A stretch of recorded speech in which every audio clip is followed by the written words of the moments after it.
calling back. We're going to try to give her a call again, and then she just added another phone number to the 13-year-old grandson who's possibly with the daughter. Step out with this. 2412. Veteran crisis hotline calling in, so they have a female veteran off her medication. She's at work to Safe Haven. Detecting 12, take a check that one out. 6-1 bullet, 2-1 start, take your shots. Officer still stands for time? No. Offender in custody?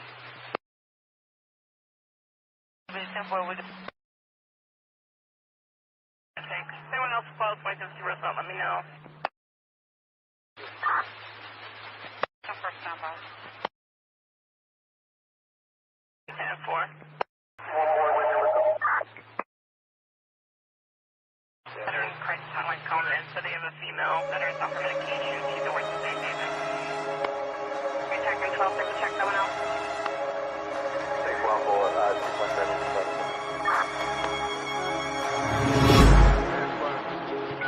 Officer still stands for time? No. Offender in custody?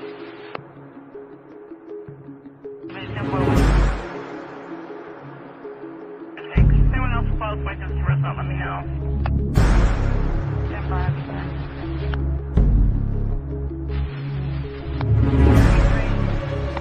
3-3. I'll let a supervisor know that I have a case report with the rest of the test.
Oh, yeah, we got to wait for those saxophones. You know that.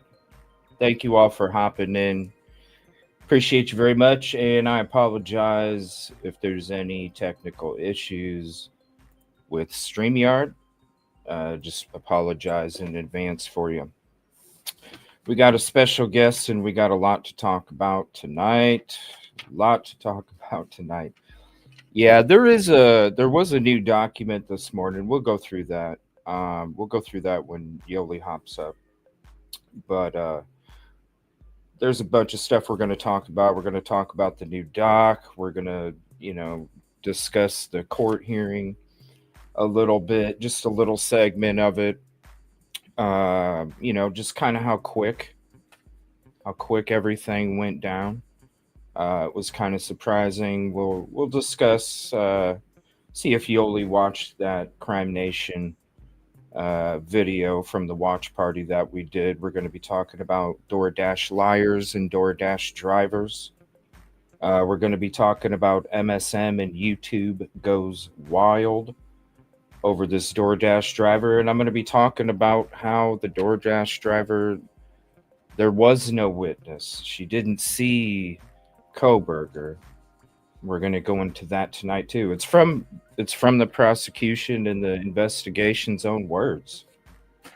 So it's kind of like I said when I broke down that video, both of the body cams.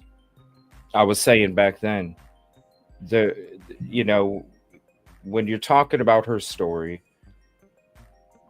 that's not even an area where she would be going to park. You know what I'm saying? When you look at how everything, we broke it down. We broke it down, and when you look at everything and how not reliable it is, and then you look at the court documents themselves, they tell you that the only surviving or the only living person to see the person they feel is responsible for the crime was Dylan.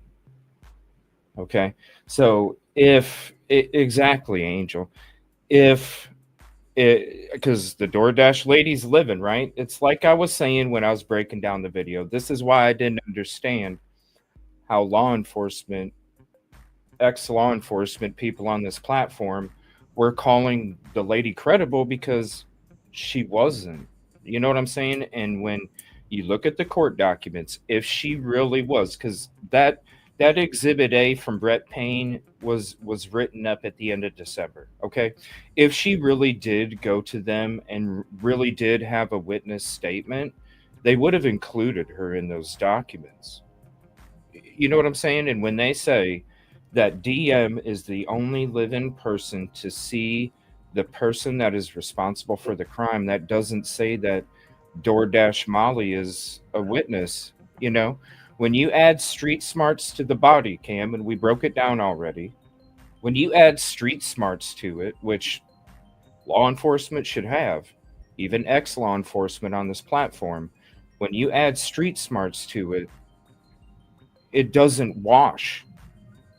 That's why I said it's just as bad as a jailhouse snitch that is coming up with whatever information they want to come up with just to get some leniency.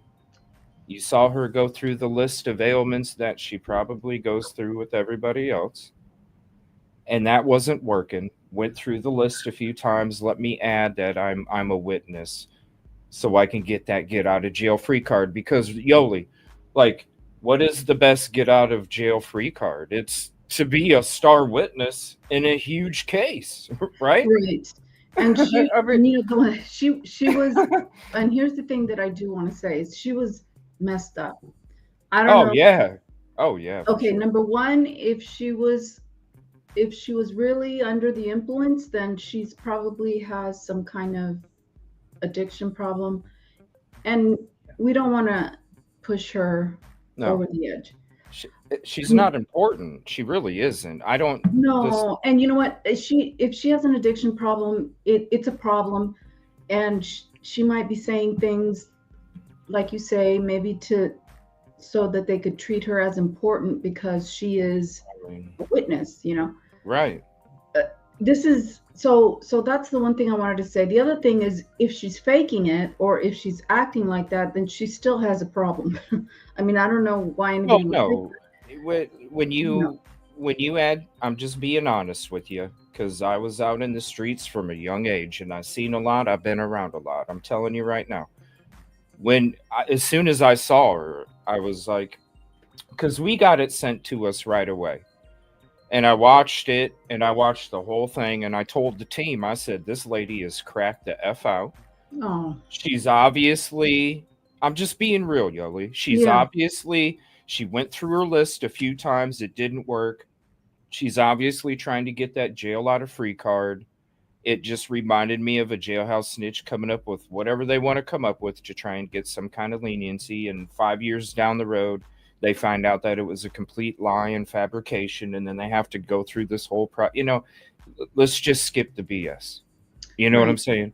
And when you look at the documentation from the courts, from the investigators, from the prosecutions themselves, there's only one living person that witnessed or saw the person that is responsible for the crime according to them, and that's Dylan. And It, that's because it, the police officers, the detectives, whoever was involved, they interviewed everybody. And this DoorDash driver was presumably interviewed, and she mentioned nothing about seeing Brian Kohberger at the scene. And so when she is in a desperate state, and I don't want to like, she might not even, Yoli, let's be honest, she might not even be a witness in trial. well, She I don't think she that she she is. she could be making it up to the cops. Like the fact that she's a witness, she could be making it up. You know what I'm Yes, I saying? mean, Like the way that MSM and YouTube has gone absolutely plumb wild with the DoorDash and how they're going after her and all this the other stuff. mainstream media. I'm even discussing this crap about this person that continues to gaslight the Idaho 4 community with their lies when it comes to the body cam in the first place. Yeah. And so the thing Like, is this is when you get ridiculous. when you get stopped for a DUI and there's body cam, well, it's going to be a public record. So it's going to be known if somebody wants to figure it out and wants to request that body cam footage. So, those are things that happen. It's public record. But, the thing is that she was messed up when she said it. And, when we hear Dylan's testimony, we know that she said she was under the influence, but we didn't see her talking while she was under the influence. In other words, we saw her text. Yeah. She says she was, messed up, and there are some tests that show her alcohol level, but this woman was clearly messed up. And the last thing you want to do is have somebody do something terrible because of all this publicity. And I was telling you before that, I know that Nancy Grace pushed the mother of Yeah. That That Andy was hard to Wagner. watch. She just cross-examined that mother and was so harsh on her. And It then was a hard to week watch. later, the mother was half. And that's just horrifying. Nobody wants to do that to anybody. Yeah. And that's why even Dylan, I mean, she's suspicious, but we don't know. I mean, everybody should have their own opinions, but the thing is that when mainstream media takes over and starts saying there's a witness, what if she knows this witness, this DoorDash driver, that she is not telling the truth, and she gets into some bad place? and something happens, like, we don't want that. Well, look at, I mean, this is I want to double down on that because you add street smarts to it. You watch the body cam, you see how she was turned away, right? While she was sitting in the chair and had the blanket on, and you saw how she was turned. Yoli, does that not show somebody that is already close to that kind of state that you speak of? Oh, You know yeah. what I mean? Yeah, So it's awful to, if, for example, if somebody, like, we don't know who has addictions and who doesn't. And, you see somebody, you right. talk to somebody on a regular basis. Yeah, she wouldn't face the cameras. I know. No, because when you're under the influence and it's there's like a, what's a good word for it? There's almost like an ashamed feeling They're that, shamed. Yeah, right, right, yes. right, and And that's so, why they want to hide because yeah, they're forced to be ashamed in a way right. because of the condition. And we Yeah, don't know that there may be people that we're talking to right now that have addictions that we don't know that they have them, but then you see this body cam. Yeah, she looked totally paranoid, and mhm. this is just horrible. And I think I know, like, when I first started looking into this case, that Idaho, Moscow, Idaho, and Pullman, Washington, it's a cesspool of people who have addictions. And Brian Kohberger was in that cesspool. When And we you don't, Brian Kohberger was addicted to H, allegedly.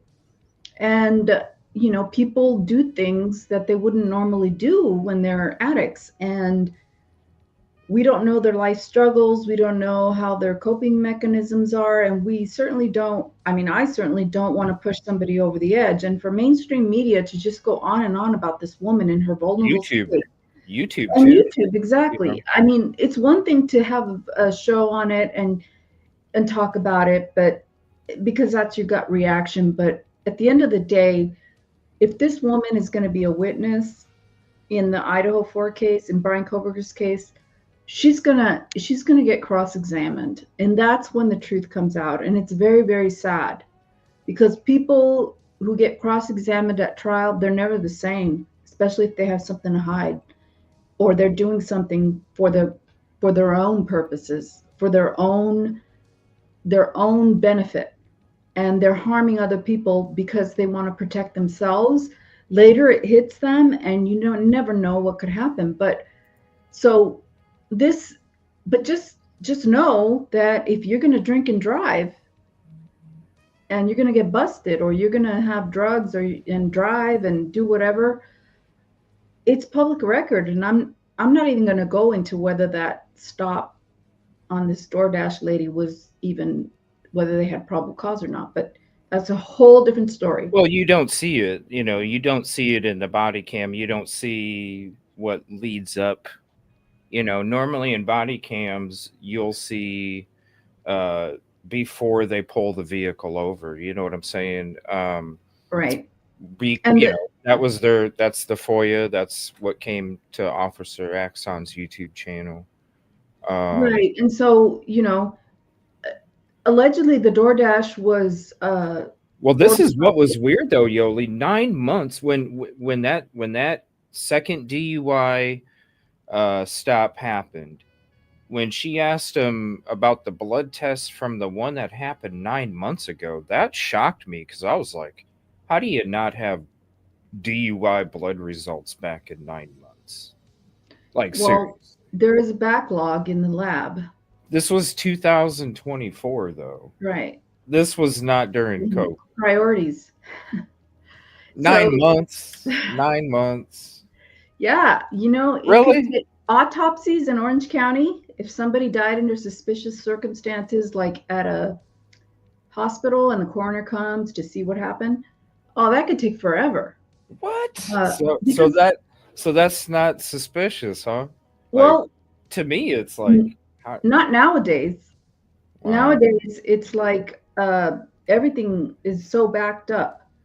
Yeah. So they prioritize things. They prioritize them on the basis of when the court hearing's coming up. In Pullman and When Moscow, though, a little last two I little would think, towns in a bowl. okay, so I did a video on the lab turnaround results, Yeah. and unless you request that it is an urgent request, like they allegedly did on Brian Kohberger, you're not going to get results for a while, long while. And Well, I mean, it's all on that's the Idaho that's State DNA, Lab. though. You know, that's a profile. That's not finding out if you're intoxicated. No, I know, but trust me, Like, these that's a things, simple test to run it through and find out if you're intoxicated. Obviously, it wasn't alcohol because they could find that out with the breathalyzer at the station if they didn't have one out on patrol. But when it comes, they're looking for a substance that you can't blow into a breathalyzer for. right? That shouldn't. I'm talking a couple It weeks. shouldn't. You know what I It mean? shouldn't You take run that it through, long. you find out if it's positive for this or this or this. The whole little rundown. I can't imagine the test would even take more than 15 minutes to do. You're just You looking gotta for, have people to do the test. man. I And don't you know. It was just gotta- crazy, really. The I whole know, I get it. I know. But here's the thing: that allegedly, according to the paperwork in the court documents, it was Ethan who ordered. It was under Ethan's name, Yeah. not Xana. So we were all under the impression that it was Xana, but under court documents, it was Ethan. Well, I don't know what's true and what isn't anymore because that's why I'm calling out the bullshit right now. yeah. It is bullshit because I do want to say something. Heather had tagged me in a community post before the show, and I want to show her something real quick. So she had let me share her post real quick. So here's Heather's post, and shout out to her. She's got a good eye, but I'm gonna break it down real quick because I want to make sure that this is out there too, right? So when it comes to breaking down the body cam and how I showed that somebody plagiarized, stole, really, and now they're continuing to gaslight even more. And I even called DoorDash today. I did a video about it, and I broke it down even more. You know what I mean? They're not the first person to do something like this. They're not going to be the last, but don't continue that. I watched their videos before, but when they did this, it's like I said to people last night, I'm a person that's boots on the ground, boats on the water. I take extra effort into getting my footage, not only to share with you guys, but also to help find answers for these victims' families and communities. And a credit is as simple as mentioning or Right. tagging or something like that. But to blatantly do that and then come out and continue to gaslight it, it's just and then it's on top of the whole DoorDash lady that we were just discussing a second ago. It's like, just admit to quit gaslighting people. Just admit to what you did, and let's all move the F on. You know what I'm saying? That's why I called DoorDash today, because I already knew. So she had pointed out that there was a logo in the bottom right of the video, right? And so it doesn't show up on Translucopy's video, but I want to show everybody this. Now, that those are photos from the show after I did the breakdown of both body cams. So if you go to my video and you see the breakdown of when I did the both body cams, the reason that the person put the little watermark in the bottom right is because something like this happened. Now, Translucopy is very lucky that Officer X on YouTube doesn't hit the hell out of her, honestly. All that person did was put the logo in their bottom right after they saw that all this attention was happening.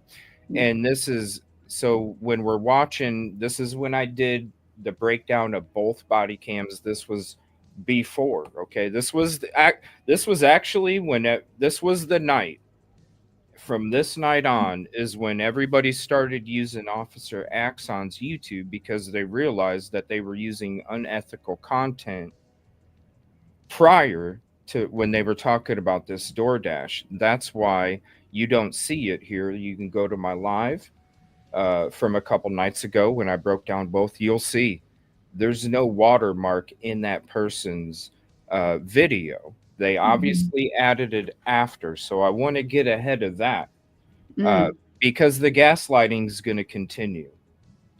Oh, there's no way that I copied this person because their watermark was there. Well, let me tell you, I'm glad that the videos save on YouTube, Twitch, and all my other platforms because you can go back to that night and you can see there is no watermark. It was added afterwards, and that's why.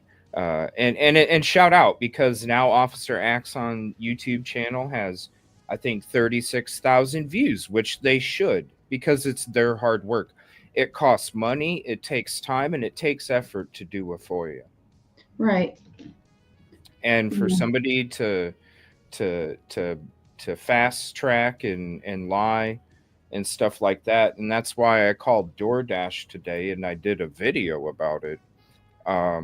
Because I don't know, have you seen the reasons? So basically, like I said, that was the night, and then everything after that is when everybody started using that video because that is there's no credit whatsoever.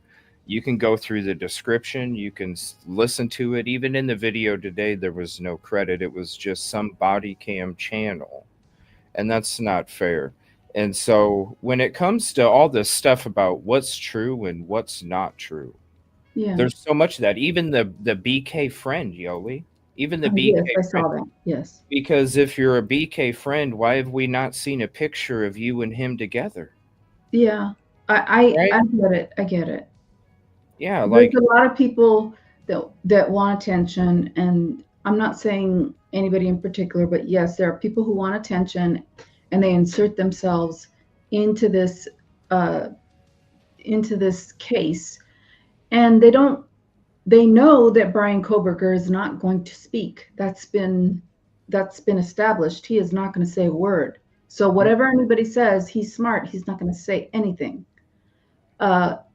He's very, very OCD, very to the point, and he will not say anything. So people can take advantage of that, and they can say whatever they want to say, and people will take it as fact, and people will think, hey, this is somebody who knew BK, and this is what he has to say. Whether it's positive or not, it doesn't really matter, because if they're not truthful, or if they are doing it for an alternative purpose, in other words, to get attention, then, it's not credible. No. And unfortunately, everybody who testifies, any witness that is on the stand, gets cross-examined. And the first thing, one of the first things, is why are you testifying the way you are? There's motive. So with experts, it's always like, you're getting paid, aren't you? Yes. But every expert gets paid, right? But that's the motive. There's a motive as to why people are saying what they're saying. And so the art of cross-examination is to get to that motive, to expose them, and to render their testimony null and void. In other words, it's just not going to work because the credibility issue. And so that's the art of cross-examination. So I think that Ann Taylor, I've seen her before when she cross-examined Officer Payne and Mowry when she did the motion to compel, and everybody was impressed with how she cross-examined them. And that is what she does. And so right now it may look like she's willing to fall on her sword and say, I'm ineffective counsel because I can't get to all of this. She's willing to fall on her sword. But when it comes to cross-examination, she is not going to fall on her sword. It's going to be brutal for these people. And for people who have addiction issues, who are emotionally unstable. This cross-examination could push them over the edge, and it's sad. But she has to do whatever she has to do to protect her client. And unfortunately, people who come out of the woodwork are going to get cross-examined, and it's not going to be pretty. People forget about how Ann Taylor handled that on the motion to compel.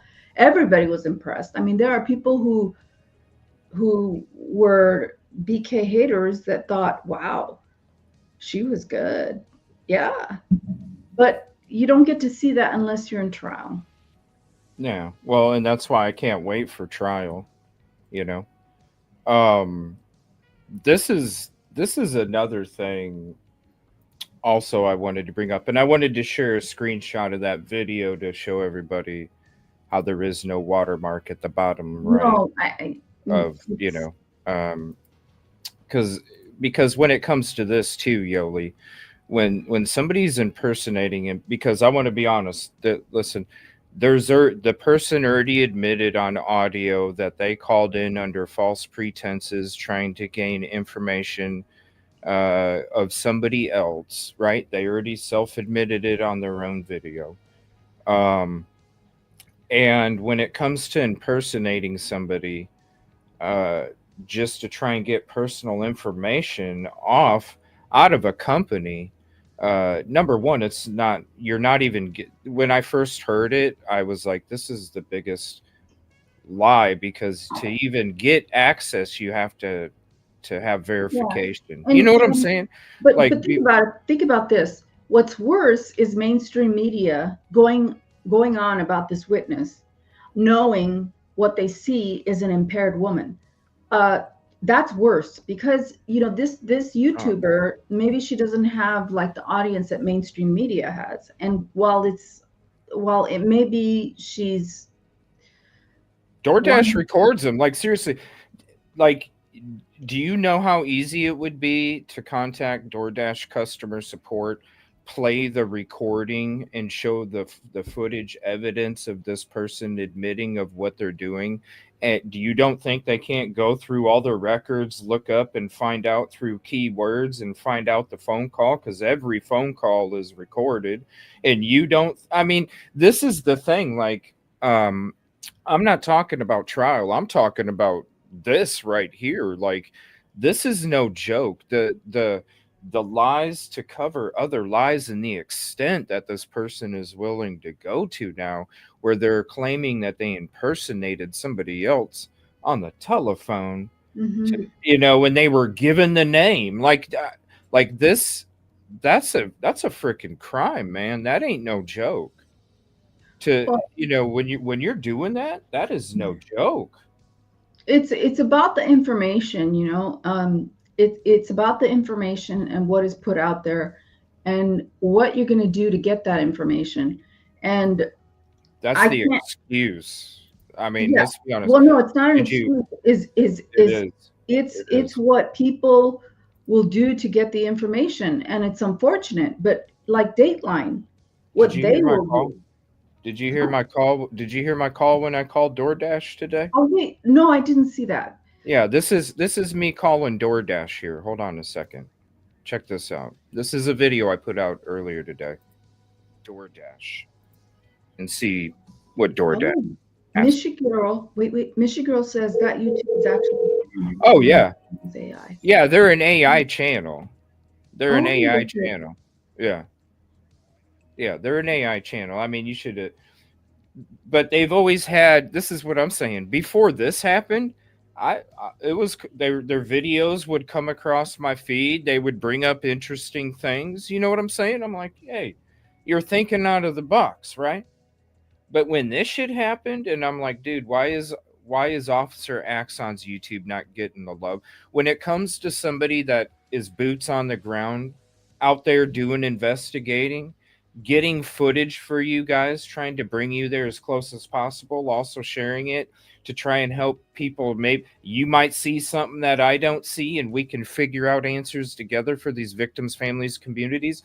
I'm a person at the same time. Last summer, Yoli, when I was out there boots on the ground for Micah Miller's case, and I went out there on my first or second search out to Lumber River State Park. You know how dangerous it is out there. I went out there on a boat. I was out there deep in the woods where all the stuff took place, how dangerous it was. Obviously, I'm an outsider. There's more alarm bells right there. I put myself in that kind of danger to go out there and try and find answers and to try and share it with the person.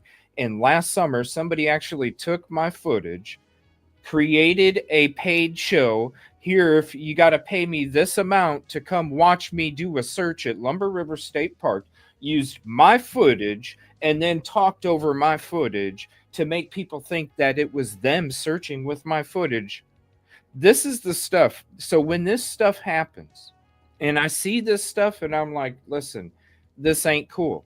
It's as simple as me when I broke down the body cam and I'm like, look, guys, it's an obvious copy. You can see that video that I did a few nights ago when I broke it down. And that was fine. Nothing was, you know what I'm saying? Own your fucking mistake. I wasn't even saying you need to come out and apologize. I'm not that person. But at the same person, I'm going to stick up when it comes to ethics and content and real journalism, because you have to trust people. And when there's so many things going on in this case where you don't know what's real and what's not, this is a big deal too. And when somebody is willing to put out there and put information and they're willing to lie and cheat and steal, when it comes to this minimal, there's ethics involved and there's no reason to do it. And so this is why, you know, and they want to come out with a new video today and they want to sit there and give you all the reasons of what took place and how they're the best. And it's like, I don't know. This is not, we're talking about plagiarism. We're talking about that you can't just take your license plate and slap it over somebody else's license plate and take their car. And go to a car show like it's your car. You can't do it. Mm-hmm. It would be very easy just to say, look, I ran across this video, here's the link, and I heard this. And post the part where it sounds like she says, I saw Brian. So there's nothing to that, right? It's so simple. Why wouldn't you do it? It's as simple as putting, listen, I have my logo on some other stuff sometimes, but I'm not covering up their logo. Right. No, I understand. I'm crediting them on the screen. I'm putting their links in the description. I'm doing all that stuff, and that happens minimal. But to blatantly, because there was no talking in it. It was the exact copy of Officer Axon's with their watermark covering Officer Axon, so you didn't even think it was Officer Axon's. Just wait. I'm going to show you the little video of the reasons and the excuses. And it's just unfortunate, but this is when I called DoorDash, because when this video came out and it was, I simply called DoorDash and I stumbled across the last name, and then I gave credit to this person. There was still no credit even in the video today. And then after that, was talking about how we were getting ready to do the FOIA, and instead of doing the FOIA, we thought we'd do a little quick search on YouTube, and voila, this video showed up, and her name was never even on that video either. So if you go to the breakdown from a few nights ago, you'll see there's just in the descriptions of each person, you'll see the screen of each person, you'll see all of it, and it was a blatant copy. So when I heard this DoorDash, I'm not going to allow DoorDash to get smeared. There's people that I know that use DoorDash. There's people that are friends of mine that survive off of DoorDash. And I'm not going to allow them to get dirtied up because this person wants to continue to make shit piles all over to try and just admit to what the hell happened and let it go and move on. You know what I'm saying? And this is why I called DoorDash, because I felt it was important to show, listen, I'm not going to sit there and allow people to think that you can call DoorDash and get somebody's information that easy. And it's not even possible. And this is why I did this. Check this out real quick. You've reached the DoorDash's phone concierge. To continue in English, press 1. Yes, please listen carefully as our menu options may have changed. If you are a customer, please press 1. If you are a dasher, please press 2. If you are a restaurant on our... Please give me a brief description of what I can help you with. I need to update my profile. One moment while I check that. Nobody should be To contacted. update your profile, you can do the following. If you need to update your phone number, you can do so in the Dasher app under the Account and Profile tabs, after completing the two-factor authentication verification process. If you need to update your driver's license information, you can do so by logging into the candidate portal, clicking Update Personal Information at the bottom of your report, and providing your new license details. Checker will then rerun the report with the updated information. Unfortunately, we are unable to update your first or last name unless you have legally changed your name. In that case, you would need to provide documentation showing the legal name change in order for DoorDash to process the update. Let me know if you have any other questions. If you have any other questions... Interesting. I'm sorry. Interesting. So you need the two-step verification process, and also in order to make any changes, you need to provide personal information and you need to provide documentation. Documentation and personal information, two-factor. There's no way that you can call up. There's no way that you can call up DoorDash and DoorDash, listen, you're dirty, the DoorDash driver, don't dirty DoorDash too. You know what I'm saying? Like, it's all for clicks and views. And they want to claim that they're the best investigator on YouTube. And it's like, maybe because you're just sitting behind a computer. When you're out there, I was out in Moscow. I talked to the community. I became friends with some of the community. There's no reason. There's no reason. This is what they said today. And when it came to that video, after I showed everybody it was a blatant copy, and everybody started, because I was checking, trust me, because after I came out with that video, I wanted to see who in the hell is using the copied version. I wanted to make sure that Officer Axon's YouTube got the real credit, because nobody else wanted to, and credit is important. Credit is important to anybody that we deal with in our lives, whether it's a friend, a loved one, a business partner, a work relationship. It's important. And this is what was said today after that. Now listen to this. I'll leave the link in the description. So there's the screen. This is the show. There's the screen. All right, let's talk about how I figured out who DoorDash driver was. No, I didn't hack the app or get some tip-off from law enforcement. It's way simpler than that. Go to the DoorDash site, click on any profile from the reviews. Now go to the Idaho portal. Find the document that has the DoorDash information. Let's first start with Zana. Plug in her Dasher ID here and hit enter. On the right side, you have the Dasher ID. Pasting that in the URL gives a $B. We have now used another method, and we have discovered a Molly McMichael registered instead. We had a mix-up with names, and it turns out there's an alias situation going on.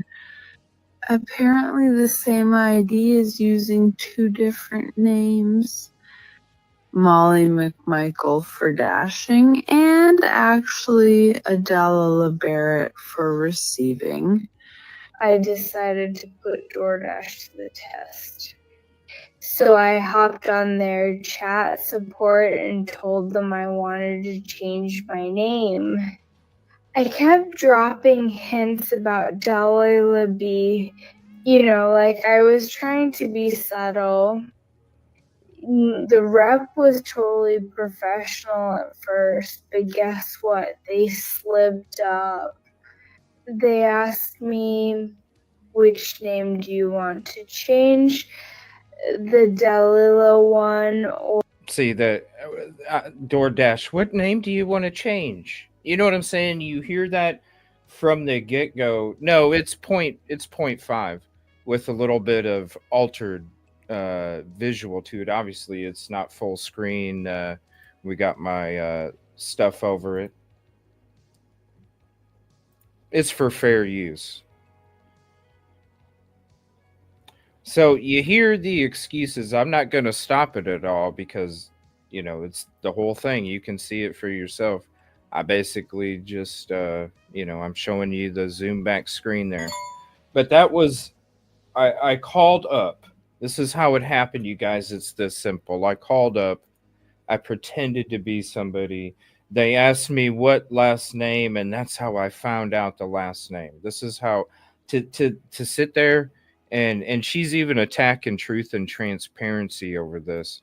And to sit there and think, I don't understand how people can literally be this gullible to believe this stuff because it was obviously not a creative move in the first place, and this stuff is not very creative afterwards.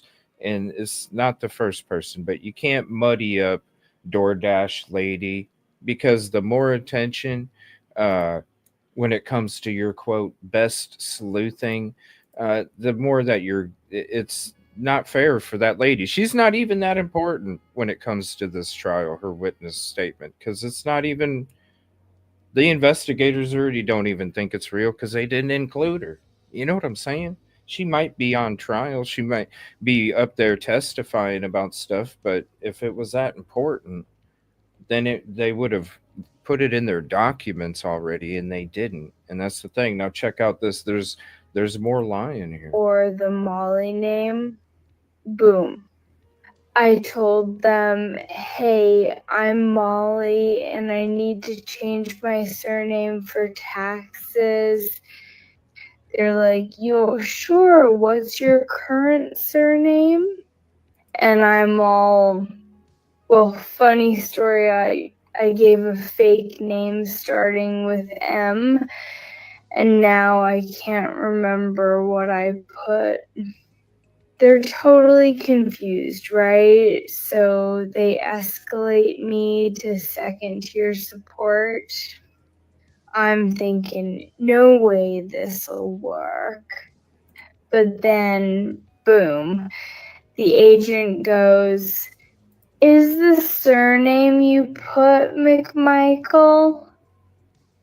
We did some digging on our mystery person and stumbled upon something unexpected. Curiosity got the better of us, so we requested some official footage. But here's the kicker. We thought, why not check YouTube? And boom, there it was. Already uploaded by one of those geek body cam channels. See, you don't even hear Officer Axon's YouTube channel, and it's not even in the description. There's the video. You can go see it and hear it yourself and even look. Enter Lana, the green-eyed monster. She went on a full-blown rant calling us every name in the book. Why? Because she couldn't believe we actually used our brains. Shocking, I know. But wait, there's more. The plot thickens when some internet detectives dig up the original upload. Suddenly, we're in the hot seat. Look, we're not here to steal anyone's thunder.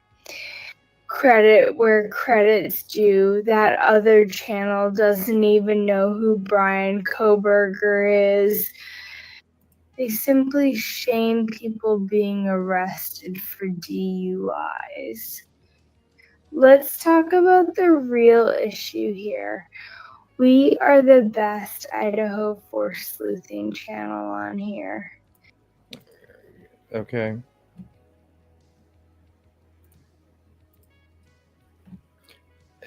So, and then when you go back to this, let me skip ahead and we'll show you the difference. Go into some more of the other lies. So we're going to address the next thing. Credit where credit is due. And also, Xana's DoorDasher arrested. I don't see anything about Officer Axon. I'm looking in the description. See nothing there. I don't see. You can see this video. There's nothing there. There's nothing there on that one. It doesn't show Molly's name, so there's no way you can literally type it in a search bar and it comes across. Boom, it just simply was there.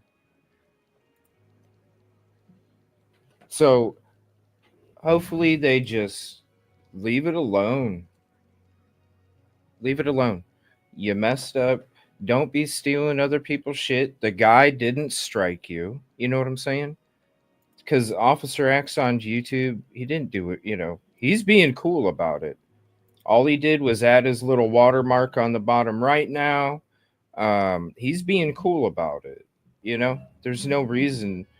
It was obvious. There's no reason to keep that going, because the more that this fake investigation that's going on over there, the more that you are going to harm this DoorDash lady. She, like I said, she's not even that important when it comes to this, because when you're looking at this right here, DM is the only living person who saw the person responsible for the 4 homicides. So when it comes to this DoorDasher, it's like we were saying when we broke down the videos. If this person was credible, they wouldn't be, number one, they're not going to be saying, hey, I'm a key witness while they're getting a DUI. They're not going to say nothing, would they, Yoli? Now, these people that are coming on the Prime videos and all this other stuff, that's shocking to me too.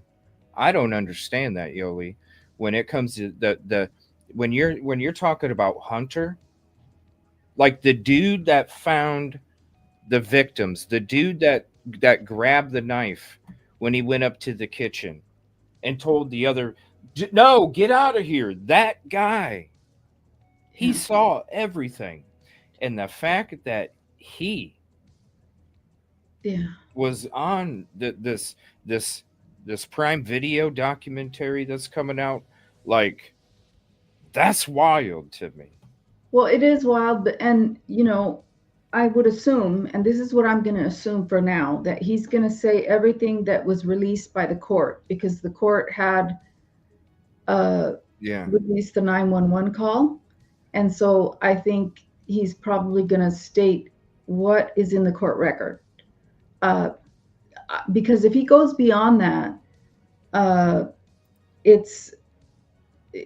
don't know if the witnesses, and I can't remember right now if the witnesses are barred by the gag order. I think they are, because they're witnesses, but I'm not sure. And the thing is about that documentary is that it's not out yet. So the judge doesn't know what's going to be in there. Well, okay. That's one of the reasons I was shocked yesterday during the court hearing, was how quick his answer came back. Because when we watched, number one, I was surprised how quick it was. Oh, no. You know what? Yeah, I mean, it was quick because he's already made up his mind, I think. And, you know, when you have 40-page briefs, you know, okay, think about this judge. He has I don't know if he has other cases. Maybe this is his only case. Either way, whether he has other cases or this is his only case, he's up to his eyeballs with this. And, you know, the thing about continuing the trial, it's one of these things where he has to weigh, like, okay, we can't control the media. Like, there's no prior restraint for the media. Well, yeah, that's why I was saying yesterday, the prosecution did have an argument when it came to, we can't delay, you know, what if another one comes out? We can't delay. It's almost like, you know, I understand that, but the other part of Ann Taylor's argument was the mitigation experts. And the one thing that she didn't bring up is that one of the mitigation experts for Brian Kohberger passed away in the middle of this thing. So she had to rehire somebody to redo the work. And I feel like that would have been a better argument than what she put forth. But the judge knows that. And so they're behind on the mitigation, getting all the information related to Brian Kohberger. And I bet you this guy, the friend of Brian Kohberger that put out this video, is not on their mitigation witness list. I don't think so. It's like I said, you know, I'm tired of, there's so many things you don't know if you can believe or not. You know what I'm saying? I'm tired of all the BS. If you're a friend, you should have a picture with them. You know what I'm saying? And you know, this person may be wanting to help Brian Kohberger, or they may not want to help Brian Kohberger. We don't know. We don't even know. I mean, it seems like he's not truthful based on what has been shown regarding his videos. Well, right off the bat, yeah, he was like harsh. YouTube deleted my videos, and I put out a video showing people, look, you can still go to the video where I discussed and showed his 2 videos, and the links are in the description and the pinned comment. You can literally click on it, and it'll take you right to it, and it says removed from the uploader. So it's like, this is what I'm saying. If people like Translucopy and William are going to sit there and lie about the littlest fucking things, they're probably going to lie about anything else. I mean, let's just be honest. So yeah, and one of the things about this whole case is that people insert themselves into it. Right. And we all have inserted ourselves into it in some regard. But we have free speech. We're able to talk about what we think about the case so far based on what's public. And in terms of why we speculate, well, things are sealed. I mean, and the reply regarding the motion to continue that I did look at, it seems like the stronger argument would be that the mitigation expert passed away. We had to start over. This is why we're behind. And that seems to be the better argument for me. But, you know, I've never dealt with death penalty cases. I have no experience, but just as an attorney, just talking out of what I think, which, I mean, you can take it for what it is. You can weigh it. I mean, you can give it 0 weight, or you could give it a lot of weight, or in between weight. The point is that you can't get rid of the publicity. So what you do, if I was Ann Taylor, I'd be getting on that judge that allows the funds to be given to get a very good jury consultant who can come in and assist with picking the jury, because the jury is what's going to be most important. The jury is the one that's going to be, nobody matters. Nobody out here matters. It's what the jury thinks. And so that should be the focus. If the publicity is going to keep going on and on, you need a good jury consultant. And if Brian, they're probably gonna have to, seriously, yeah. with all this, with even with all this stuff going on in this book that's about, I mean, it's this Prime Video. And by the way, if you're not following me on Twitch, we just did the watch party on the latest video, the Crime Nation. We did that one a couple nights ago. We're gonna be doing this Prime Video watch party on Twitch, where we're gonna be going through all of them. You're gonna get the watch parties without the commentary during the episode. And then we're going to do watch parties where we're breaking each episode down. There's going to be 4 episodes, and that comes out July 11th. And that's going to be wild, because just like any of these other ones, like we're going to check out this Court TV special tonight. Any of these other ones, the ones that we watched the other night from Crime Nation, the Dateline. I mean, you name it. It doesn't matter. It can be any of the News Nation, any of them that have made these specials. Not any of them. Most of them are going to have experts from other that aren't even in the investigation. They're going to have people that aren't linked up to the crime or BK. They're just going to be outsiders. A lot of suggestions. This one is going to be the one that blows all of them out of the water. I hope you all join us, and maybe if you want to, if you're not busy, you can join us because we'll be doing them at night too. You're talking about having people that literally found the victims, but you the know, people that were there, like Yeah. that right there. You Yeah. gotta have some kind of assistance. I mean, I can't imagine that has to throw that whole courtroom into chaos, Yoli, with that stuff, especially with that one coming out. And see, the hard thing about this is that you can't stop it, and that's the hard part, because you would think that the Sixth Amendment to a fair trial would override all this publicity, but it doesn't. It does put a responsibility, though, on mainstream media to not put out information that is not vetted. So mainstream media. Well, it is vetted because it's them, you know. No. That Amazon Prime thing, yes, those are witnesses. But I'm talking about other information mainstream media runs with, right? Oh yeah, like what we're gonna watch tonight, probably. Yeah. So the mainstream media has a duty, but in terms of what the witnesses do, I don't know if the witnesses are covered under the gag order. Does anybody know? I know it's. I don't understand. Like, why wouldn't I? I mean, it's just like, okay, you think back to the OJ trial, right? You got the lady. I brought it up the other night. You got the lady that saw OJ just blocks away from Nicole's, speeding away, almost hits her.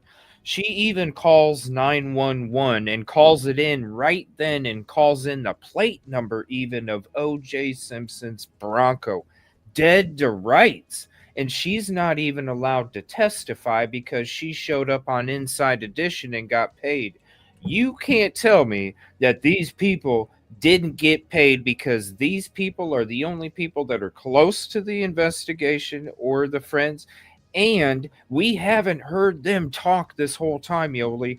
To me, how is somebody like these people gonna keep their stories like quiet as hell for 2.5 years when all these other ones are coming out and all these people are getting the attention, and they're like, damn. It's interesting because I have money. Yeah, I media and the law, and they did cover that O.J. Simpson case in this book, that a textbook on a class that I took. They did cover the O.J. case, and I got to go back and look at that. But you know, the drawback is these witnesses, whatever they say, is going to be used against them by the defense. So and I'm just going to give an example, like on Karen Reed, they found her not guilty on all of the serious charges, but they found her guilty on the OUI, which is DUI, driving under the influence. And the reason why they found that was because her interviews, she admitted that she was driving under the influence in her interviews to all these media people.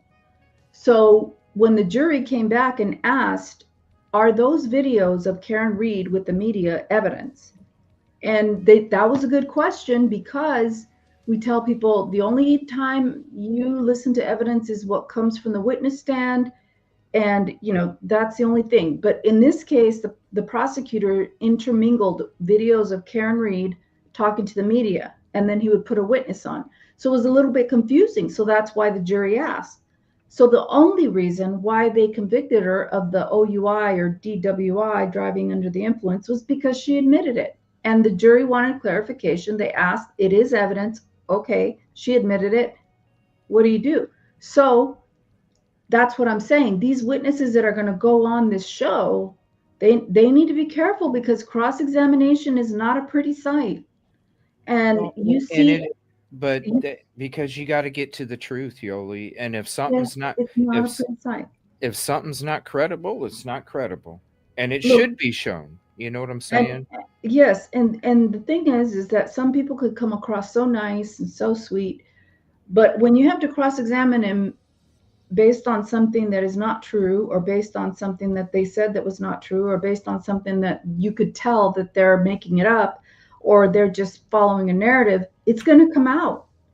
It's going to come out with cross-examination. These students are not 50, 60-year-old adults who've had the world experience, or who've experienced a lot of stuff that they can understand. No, these are students who were in a fraternity and who were involved or saw this crime happen. Okay, it's Well, not going to it's work. I mean, like this, Yoli. When we're watching the trailer, and shout out Caddy, she's over there on Twitch. They have unfortunately, the YouTube and the Twitch don't join together, but I have them together, and I can highlight you guys' comments over there if you're over there too.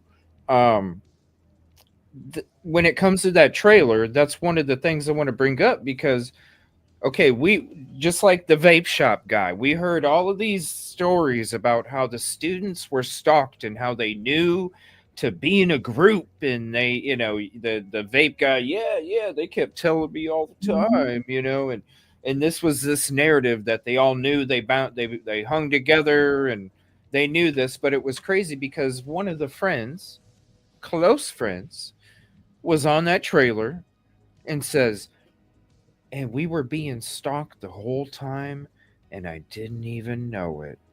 yeah. And you know what? How do you not know it? Well, here's the thing. They may have been stalked. They were told, Yoli. They were told. That's what happened.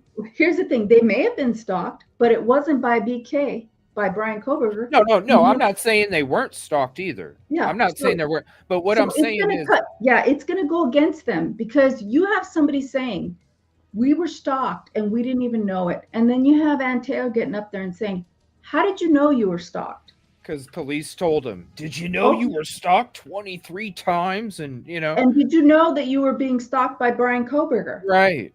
Because they didn't even know. There's no charges for Brian Kohberger. There's no federal charges. There was a grand jury that convened on the stalking issue. And if you don't believe me, go back to the Mowry cross-examination when they were doing the motions to dismiss or suppress. And Mowry said, well, I was CC'd on emails from the FBI regarding their stalking investigation. And that's where the grand jury subpoenas came from, was from the federal stalking investigation. That went nowhere. There's no state of Idaho stalking charges. You better believe if they had evidence to prove stalking, they would have put it on them, because that is aggravating circumstances. It's not mitigating, it's aggravating. They haven't charged him with that. So, what I don't understand, here's what I don't understand. And there's probably a good reason for it. It's just that I'm not a criminal defense attorney, but why wouldn't you bring a motion in limine to exclude any and all evidence that Brian Kohberger was stalking them? That's a good point. Because, just like it's the 23 times that he connected to the towers, what they're using for this. And it's not, because when I went out there for the year anniversary, I was shown the map from the cell phone companies of the frickin' towers and where they reached. And I didn't even know. Until I was there that I could be in Southeast Pullman and connect to the same tower that 1122 utilized. I didn't even know. That's when I was like, I was sitting there, I was shocked, because dude showing me the map and all the zones and the strength, and he's like, down here you want to, because I gave him the map of the PCA route, and I'm like, I need to know where at on this map I'm not going to have cell phone service, so I know if something happens, I know the quickest way to get back into cell phone service, right? Because I'm going to be out in the middle of nowhere. I'm an outsider. You know what I mean? So, and then that's when I was showing that map, and I was like, I did a double take. I was like, wait a minute. I said, wait, so this tower right here, you can be right over here on this road, and you can connect to that tower. Yep. Yeah. And right then, I was like, this. And the FBI, right? You can And the connect right there. FBI, You're going shopping right across the border at Walmart. If you're going to go shopping for groceries at the Walmart, and if you're that close, you're going to go shopping over there, because when you go to Washington State to go shopping, you go get all your food, and next thing you know, you don't have any bags to put it in.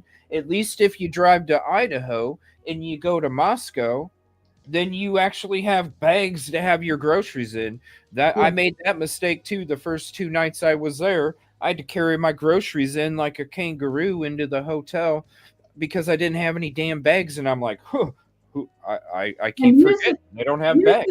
And here's the thing: they want to use that traffic stop that was near the Idaho 4 house, that late night traffic stop that we all have not been able to see. It's sealed. We haven't seen it. Because, and the reason it's a 404, whatever it is, they want their intent to use it for identity purposes and for identifying the car. Okay. I would have thought that the prosecution would be using it for planning the crime. So yeah, like he had a mask. Yeah, like he had a mask. They didn't. But the judge, in his order or in his writings, he said it could be used for planning the crime. Okay, the judge was wrong, and I swear I keep wanting to do a video on that, and I keep forgetting. But the judge was wrong on that, because that is not why the defense or the prosecution wants to use that evidence. That's not why. But they want to use it to identify the car, to identify that Brian Kohberger was driving the car. But guess what? That wasn't on the night of the incident. Yeah. So that's why I don't even understand how it's been allowed to be sealed. Like, seriously. Unless it shows him in a ski mask or something. Like, really. If it's just a traffic stop that you're using you could use the other traffic stop that was in the daytime. You'd probably have a better view. It's a better view. Yeah, you'd have a better view. I mean, and why are they keeping that certain traffic stop sealed? Yeah. And the judge is going to cut out portions of it because apparently he asked, why do you need my phone number? Why do you need this? Okay, the guy is, which is weird. Legitimate. Why do you need my phone number? We're not friends. You're pulling me over because I did an infraction. Questioning law enforcement is not a crime. No. And people who might assume it is, that's the reason why the judge doesn't want it to come in. That's why he cut it out. He said, we're going to redact that part, but we're going to allow it. But here's the judge, he's letting counsel do whatever they want. But here's the thing, Mr. Prosecutor, you have better evidence, okay?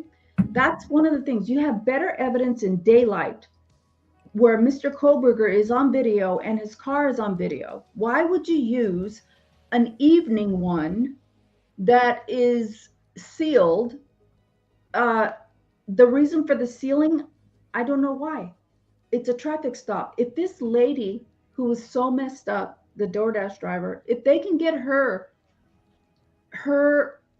video of her being so messed up, and it's awful. I feel awful for her. Yoli, I'm going to be honest with you. I can imagine what that first talk with police was. Think about it. The crime takes place. You deliver a DoorDash. You don't think police, I mean, they're gonna press you right off the bat. You were driving around the same time. They're gonna press you. And I could see her doing the same thing like we saw in this body cam. Oh, the list of ailments, and then I don't know. I didn't see anything. I can guarantee you she'll say in the beginning she didn't see anything. I can guarantee you the only time she would say that she saw that person and she saw him was when they said, hey, what about this car around here? Yeah, I saw him. Because then all of a sudden you become important. Yeah. The lady is messed up. You get distance. You get distance. she's messed up. And you know what? If they can get that video of her, then why can't they just get the video? Why can't we see the video of Brian Kohberger, the video that they do want to use to identify his car and to identify him as being the owner of the car? There should be no reason why we can't see that. And people think, okay, the public doesn't get to know everything. Okay, but the public does get to know what is reasonably available to the public. What's reasonably available to the public are the cameras from the what are they called? The cameras that the officers have. Oh yeah, body cam. Body cam. Yeah, I mean, you can request those. Okay, those are something that is reasonably available to the public. And the example is the DoorDash lady. That DoorDash lady was she was messed up. I pray for her. I hope she's getting better. She's been through a lot. I hope she gets better. I hope she does too, but I've been around a lot too, and there's also people that are at that age where they not taking accountability all those years, you're never going to change your tricks. Absolutely. You know what I'm saying? Absolutely. So if that body cam is available, then it's something that's these body cams are available to the public. So when you have something such as Brian Kohberger, a defendant in a high profile crime, where you can't even see the body cam that defendant or that the prosecution is wanting to use to identify the car and identify that Brian Kohberger owns a car, and that's the only reason why they want to use it, then why can't we see it? Especially now, since the judge redacted portions of it. That's unheard of to me. And people think, well, the prosecution doesn't have to let you know anything. They don't have to do anything. They don't know. The public. That's why we got trial. That's why we got, The public does have a right to know how people. Oh, yeah. Treated. Yes. Absolutely. Because we have to, you can't just blindly, right. You can't just blindly follow. Like when you see all of the corruption that takes place, that's why we question a lot of the stuff that maybe we never questioned 10 or 15 or 20 years ago, is because, it's so obvious at this point that there is corruption all over the place. And that's why, when it comes to these cases, there's some, you can call us pro whatever, but to me, it's about innocent until proven guilty. And that is the law. Okay. Every defendant is afforded. If there's questions, I'm going to question it. There's other cases where I don't question any of the evidence. You know what I'm saying? I don't question it because it's right there. It's blatant. It's obvious. It's in front of your face. And it's there. But when it comes to this, everything's so sealed. And then you see when stuff becomes unsealed, the two different cars, one leaving, one coming in. It's two different cars. You see all these like questionable things, and you have to talk about it, because if nobody discussed it, if it's pro anything, it's pro innocent until proven guilty, and there is no narratives, and we're going to explore it with an open mind. And we all know that trial is coming. We all know that things are going to be shown in trial. And if we see in trial that evidence that shows us that this person, well, then yes, they committed the crime. This isn't pro nobody. There is no name attached to it. What's attached to it is this in the background right here, truth and justice, and that's it. Right. So Susie Mack is asking Yoli, is that stop after he got new tags and license plates? No, that stop was in August. Yeah, it was before. Yeah. Before. He didn't get new plates until it was his birthday. Yeah. And really, if you're trying to save money, that's what you do. Like, because you have to be, depending on what state, however long you live there, there's a time limit that you have to get everything switched over. There's a time limit depending on what state. Mm-hmm. And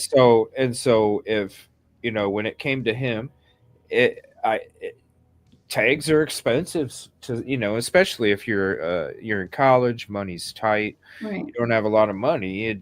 Why am I gonna get my plates and tags early when I literally have to pay for it again coming up here in a couple months, because it's just going to be a temporary kind of thing, because you got to have it, when it's on your birthday or whatever. So but when it comes to the intoxication, I'm just going to say it, and I've said it from when the video came out. The lady's not credible. I don't think she's going to be credible. The fact that she said that she saw him, it's why it's the title of the video tonight. The DoorDasher never saw Brian Kohberger. It's just made up. I could tell it was made up. I told you guys it was made up from when we first broke down the cameras, because it's obvious she was just trying to say something to get some kind of leniency. And that's you just add street smarts to it and it'll tell you right away. You know what I'm saying? Yeah. And for mainstream media to keep, I keep seeing a new thing about it on mainstream media. And I think to myself, this woman is probably unstable. The last thing, you would want is for this woman to do something crazy. And that's why I kind of want to refrain from talking about her too much. But we're on YouTube. I mean, we're not mainstream media. I mean, when you think about the whole population, how many are watching certain shows? I mean, mainstream media is mainstream media. It's out there. And they're going crazy with it, But I wanted to ask you, when it comes to the substance, and this is why I brought it up with the DoorDash driver, because I wanted to also reference DM into it, because, I can say that she's a liar when it comes to, listen, it's like I said, she just made it up to try and get leniency. It was obvious how, you do your list 3 times, then you come out with that. If you really do, then you're not going to mention it, whatever. But when it comes to the witnesses, like with DM and the substances, I feel the same way when it comes to the credibility, Yoli. I don't feel that DM will be credible either, because of the statements that she made in the very beginning about the intoxication, the levels of intoxication, the amounts, and the beverages that she ingested. And when it comes to the different statements of what she saw that morning too, I don't know if it's a dream, different things like that. And then you mix in the intoxication. I don't know how you can, when you made all those different statements to police in the beginning, I don't see how there can be credibility there either. Right. So credibility is an issue that the jury's going to have to determine. This is why the judge at the time, he said he thought she was credible at the motion to dismiss. I don't agree. I didn't understand that. Yeah. I don't understand it either, CJ. But whatever he meant by that, it doesn't really matter, because the jury is the one who is going to decide. And if the Karen Reed isn't an instruction for people to understand that it's the jury who matters, like even this, what you highlighted here, it says DM is the only living person who saw the person responsible for the 4 homicides. Mm-hmm. Okay, so the prosecution is saying that, but this is a motion. It's not a quote from anybody. This is argument. It's not evidence. Okay, so the evidence is coming from DM, right? And we know the evidence also shows that she was messed up. We also know from her statements that she said a bunch of things. So the judge, in my opinion, should have said, her statements are her statements. It's up to the jury to determine whether they're credible or not. This will go forward based on her statements, but because she's the only living person who saw. And so because she's the only person who saw, the jury gets to hear that and they get to weigh it. So I don't know why the judge said she was credible. I don't think he needed to go there. I think he just needed to say that there was evidence that somebody saw somebody with the bushy eyebrows and the mask and whatever, and that's it. The jury gets to decide whether she saw Brian Kohberger or not. And if the jury is following the rules and following the evidence, she did not admit She did not identify Brian Kohberger. And that's what the jury's going to have to deal with. The person. Yeah, that's what they're going to say. They're going to put her up like she's a star witness. Yeah, no. And I'm saying, Yoli, if I'm sitting in that jury chair, I can't find either one of them credible. If you're sitting in that jury chair, would you? No. I mean, could you find either one of them credible? Well, here, and you got to think about this. I mean, she did not see him coming into the house. She saw him leaving or going towards walking the toward sliding glass door. Okay. So I'm still stuck, and maybe I'm naive, but I'm still stuck on the burglary charge. Those elements, you have to show he entered the house, not that you think we believe he entered through the sliding glass doors.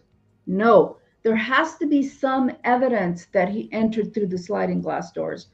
Why they believe that, I'm not sure. I know they've said that things were left there, but how do they know that? I have no idea. But when you go through the steps of proving a case, and I may be totally naive, I'm not a criminal defense attorney, but when you go through the steps of proving the case, you got to prove the car was there, he got out of the car. Even if you don't see him getting out of the car, you got to prove that he went into the house. Somehow he got in and did all this unaliving and then exited the house. So the only thing that you have is DM saying, I saw a guy pass through the hallway and went toward the sliding glass doors. The burglary charge has to put him in the house. And why they would ever bring that charge when they could just go for the unaliving charges is weird. Because it's like I brought up from the beginning, because they wanted BK to take a plea deal. That they did they offer one? That's the other thing is but they wanted him to come crawling to them. That's the ego thing.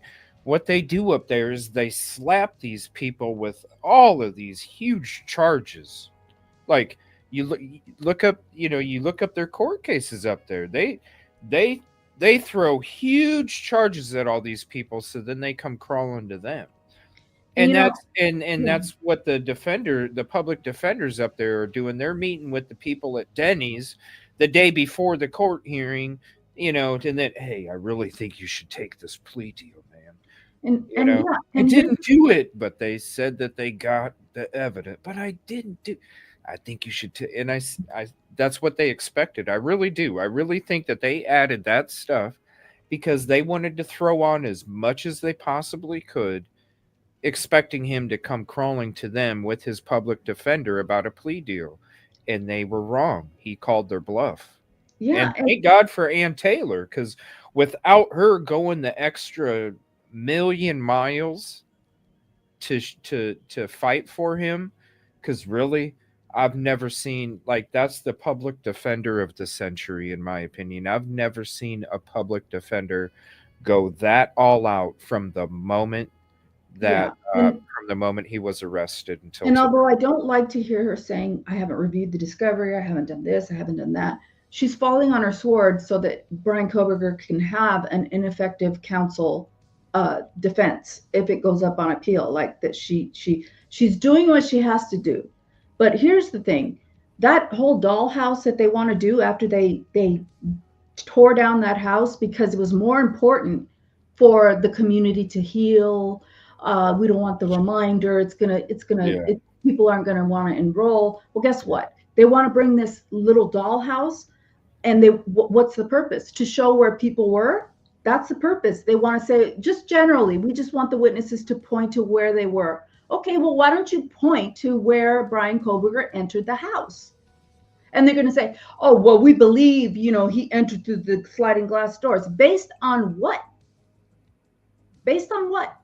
You have one witness who saw him pass through the hallway and go toward the sliding glass doors, and you could presume he was leaving, but we don't know that for sure. Who saw him going into the house? Was he already there? That's because of all of the contamination that took place inside the house before they even got there. That's why they don't know how the person left the crime, because any description you hear from the people that are discussing the crime scene. It's horrific, it's graphic, it's brutal. It Okay, is. you're gonna see how somebody effing left. Like, you're not. There's no way you're floating like Jesus through the frickin' house. I mean, you know, and You're Ann not. Taylor, yeah, Ann Taylor's experienced. She knows. And I know that I get frustrated because when she says she hasn't reviewed the discovery, and it's kind of like we're not ready, blah blah blah blah blah blah. But you know, she is gonna fall on her sword. She wants that for Brian Kohberger because that's to his benefit. Okay, it's not her benefit, so she doesn't care if she looks like a dipshit. She doesn't care. But the whole point of like, I've never had the opportunity to defend someone who's on the death penalty. I've never had the opportunity to practice criminal law, but I will tell you right now, I would be so on fire. I would be so on fire, and I would try to tone it down because I would know that people are watching. But man, I would be like, and everybody has their own personalities, right? But the first thing you have to prove is that if you're going to prove that he unalived them, the first thing you have to prove is that he entered the house. Otherwise, how did he unalive them? They could have just had murder charges that he unalived them. Mhm.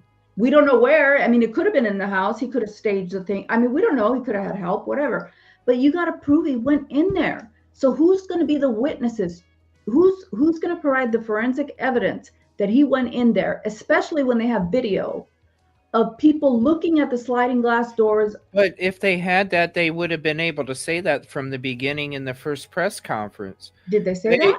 They didn't know how. They didn't know how he left or entered.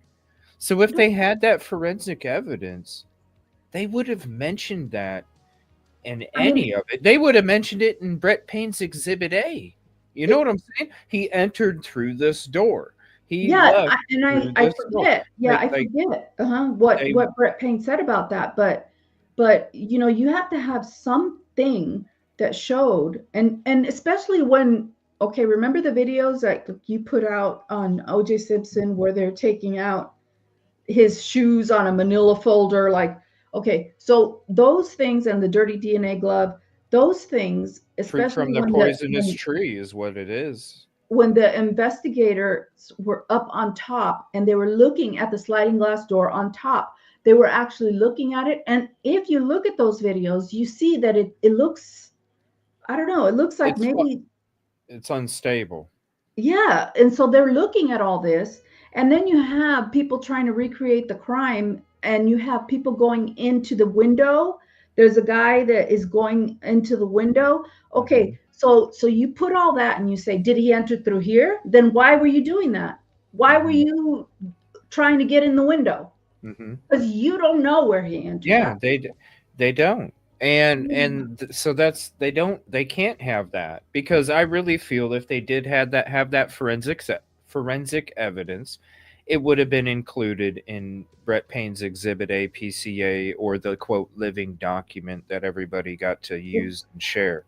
And it would have said it. It would have said it, just like the DoorDasher. If the DoorDasher really saw Brian Kohberger, then they wouldn't have said that DM is the only living person. It's right. You see it from the beginning, and it's like, no, she's just saying it. She wasn't being honest.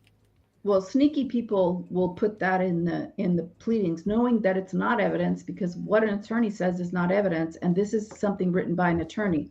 But there is no information in anywhere that the DoorDash driver saw Brian Kohberger. I'm just surprised YouTube and mainstream media are going wild with it, honestly, because if you really look at it with common sense, you know, without the dramatics that you want to add to it, if you look at it to its core, you're looking at somebody that is obviously going or was or has going through some substance issues. You see being backed into the corner. You see the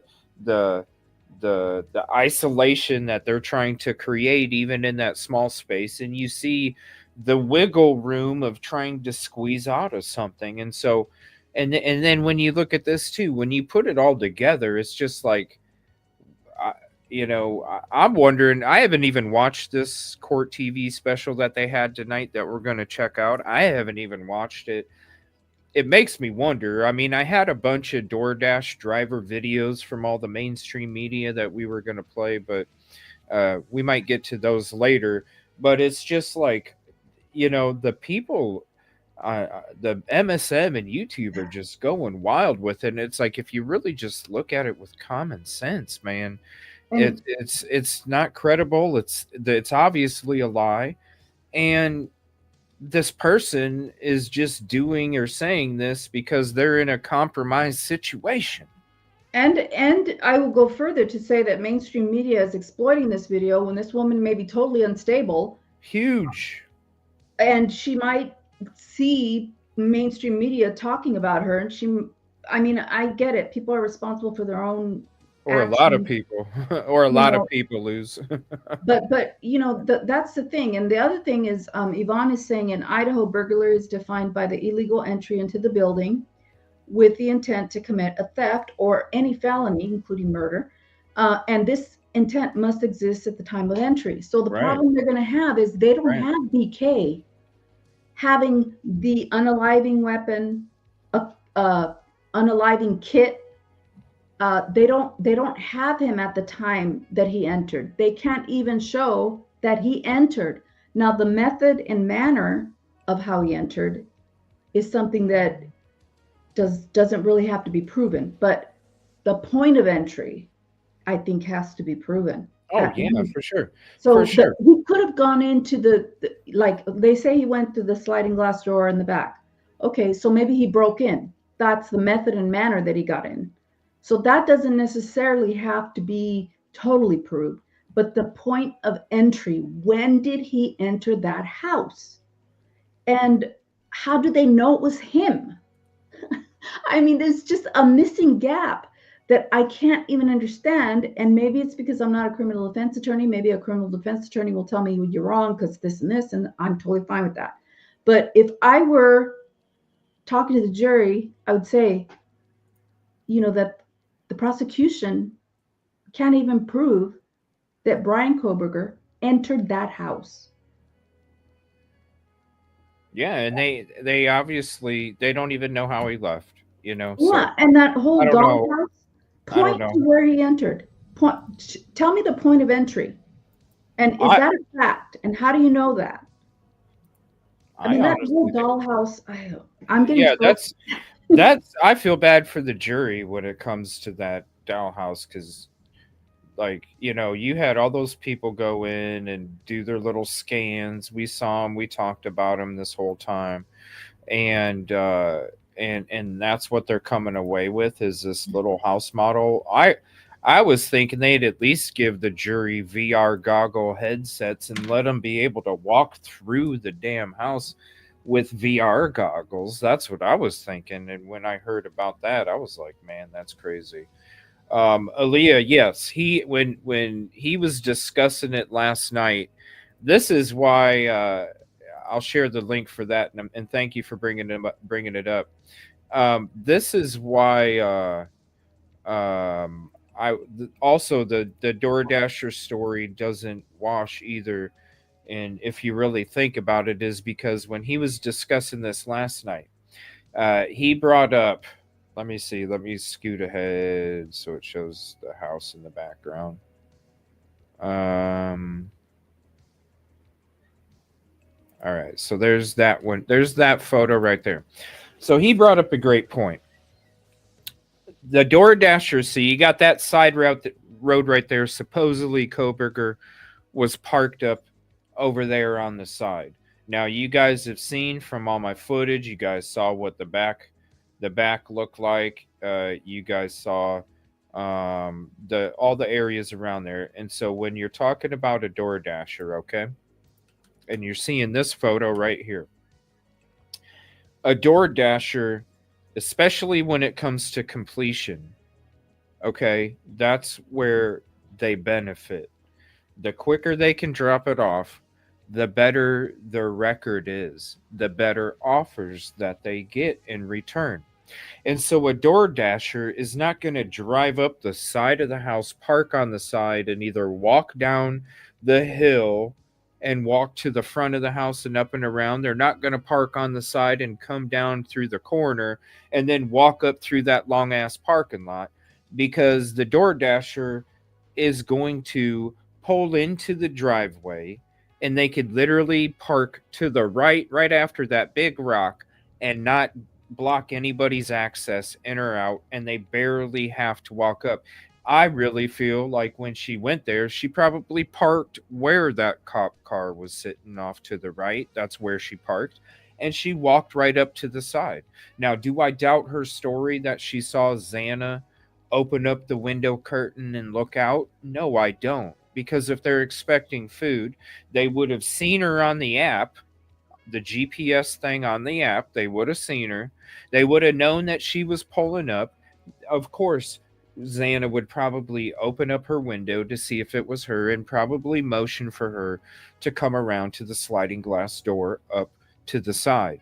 So yes, Brian Enton, out of all the mainstream media going crazy, even the YouTube going crazy about this DoorDash driver, if you seriously just sit and think about it logically, the stuff doesn't wash. And when you mix it with all the stuff that we broke down in the body cam, and then you mix it with this and you look at it right there, there's no way that they're going to take that extra time to get that delivery in, because that's where they make their money and get better offers in the future for making sure that thing's completed as quick as possible.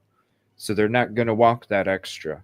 There's no reason. And if you got Eric G dropping off the girls, not even looking to see if they walked in the door, because in one of his statements, it's too dangerous, I highly doubt a door dasher that's a female at 3 or 4 in the morning is literally going to take the extra time to walk extra length to get to somebody's door to make that delivery. They're going to pull up to the side and they're going to do that delivery. So yes, Brian Enton, and shout out to him, because honestly, between all the mainstream media that has ever reported on any of this stuff, I do have to shout out Brian Enton, because he is one of the only couple that's left that is actually honest and approaches it with some common sense too.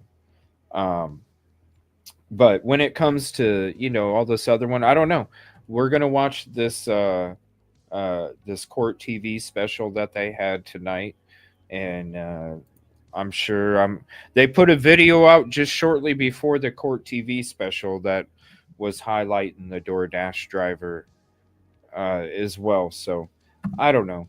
I feel bad, and I see the stories about how people are already going digging in and stuff like that. And this is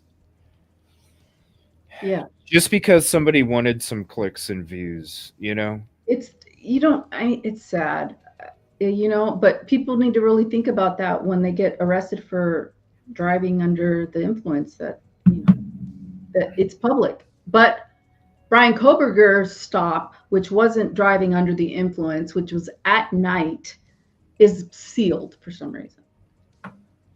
Maybe because maybe they didn't want us to see how not scary he looks at night. I mean, I don't I really don't understand how they Steve G even discusses about how he doesn't understand and hasn't understood why that was even sealed. And he's like totally against Kohberger. Like, they're the one, it's the whole kit and caboodle, signed, sealed, delivered before trial.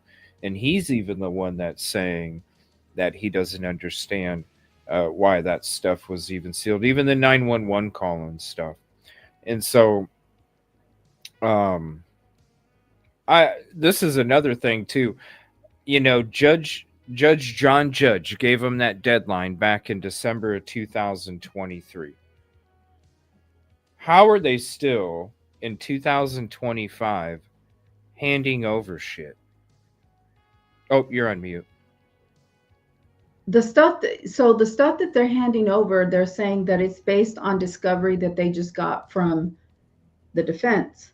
But what they're talking about, and I think what they're talking about, is experts. Okay, so yeah, in trial, when you're going to trial, the experts are last. Unfortunately, I don't know why that is, but that even civil, they're last, and you're exchanging information because apparently, well, not apparently, but when the expert disclosures come around, that's when the experts have reviewed everything that either the defense has provided or the prosecution experts, what the prosecution has provided. And then the experts get to see what the other side has. So they exchange information to see what was reviewed by each expert. So that they're talking about expert discovery and mitigation, like discovery. So I think, and that's what I wanted to clarify, is that in the motion, the reply to the defendant's or to the prosecution's opposition to continue the trial, they're talking about, the defense is talking about mitigation experts, that they don't have enough time to get this together, because it involves people coming out of the woodwork, like the friend of Brian Kohberger, that may not have been a real friend. So they're not, so when she says we're having a hard time having people talk to us, it's because the other thing you have is people coming out of the woodwork saying things that are not true. So you got to vet what's coming out. So it's crunch time, and I get that, but you have to deal with it. And so, but I also understand why Ann Taylor is saying just got discovery, I haven't looked at it. And that is because she wants that ineffective assistance of counsel to be available for Brian Kohberger if he needs it. And that is putting your ego aside and thinking about your client, that's how I see it. She's gone above and beyond thinking. She's gone above and beyond, yes. Yeah, because she knows, that's why she's not getting worked up. She knows what her job is, and she knows that she doesn't care what people think. She doesn't care that people might think, oh my God, you haven't reviewed it yet. How many years have you had? That doesn't matter to her. What matters to her is proving on the record that he may have had ineffective assistance of counsel, so that Brian Kohberger has a chance to appeal on any and all issues.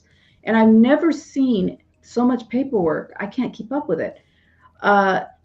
I mean, I've seen a lot of paperwork and class actions and things like that, but I've never seen so many papers. It's smoke. It's the fog that is created between you and what is the real on the other side.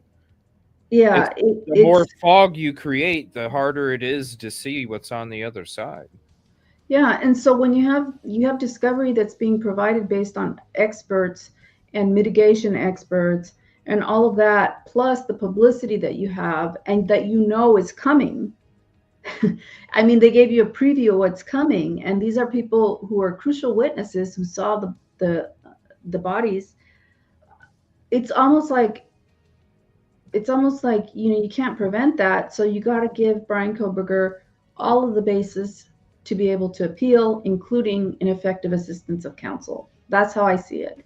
And because I get frustrated when Ann Taylor says, well, we haven't reviewed it, we've had discovery, we've had to push, we've had to do this. Oh yeah, there's a lot of people talking shit about her, about how she doesn't know what she's doing and all this, and I'm sitting there going, you guys don't even know like the legal shit. Yeah, she's setting it up for Brian Kohberger's benefit. She doesn't care what people say about her. It's her duty and job.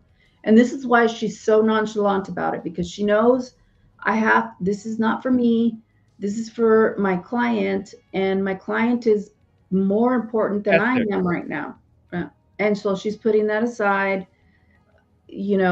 She's, regardless of what the public thinks of her, she is doing her job at I mean, she's doing an extraordinary job.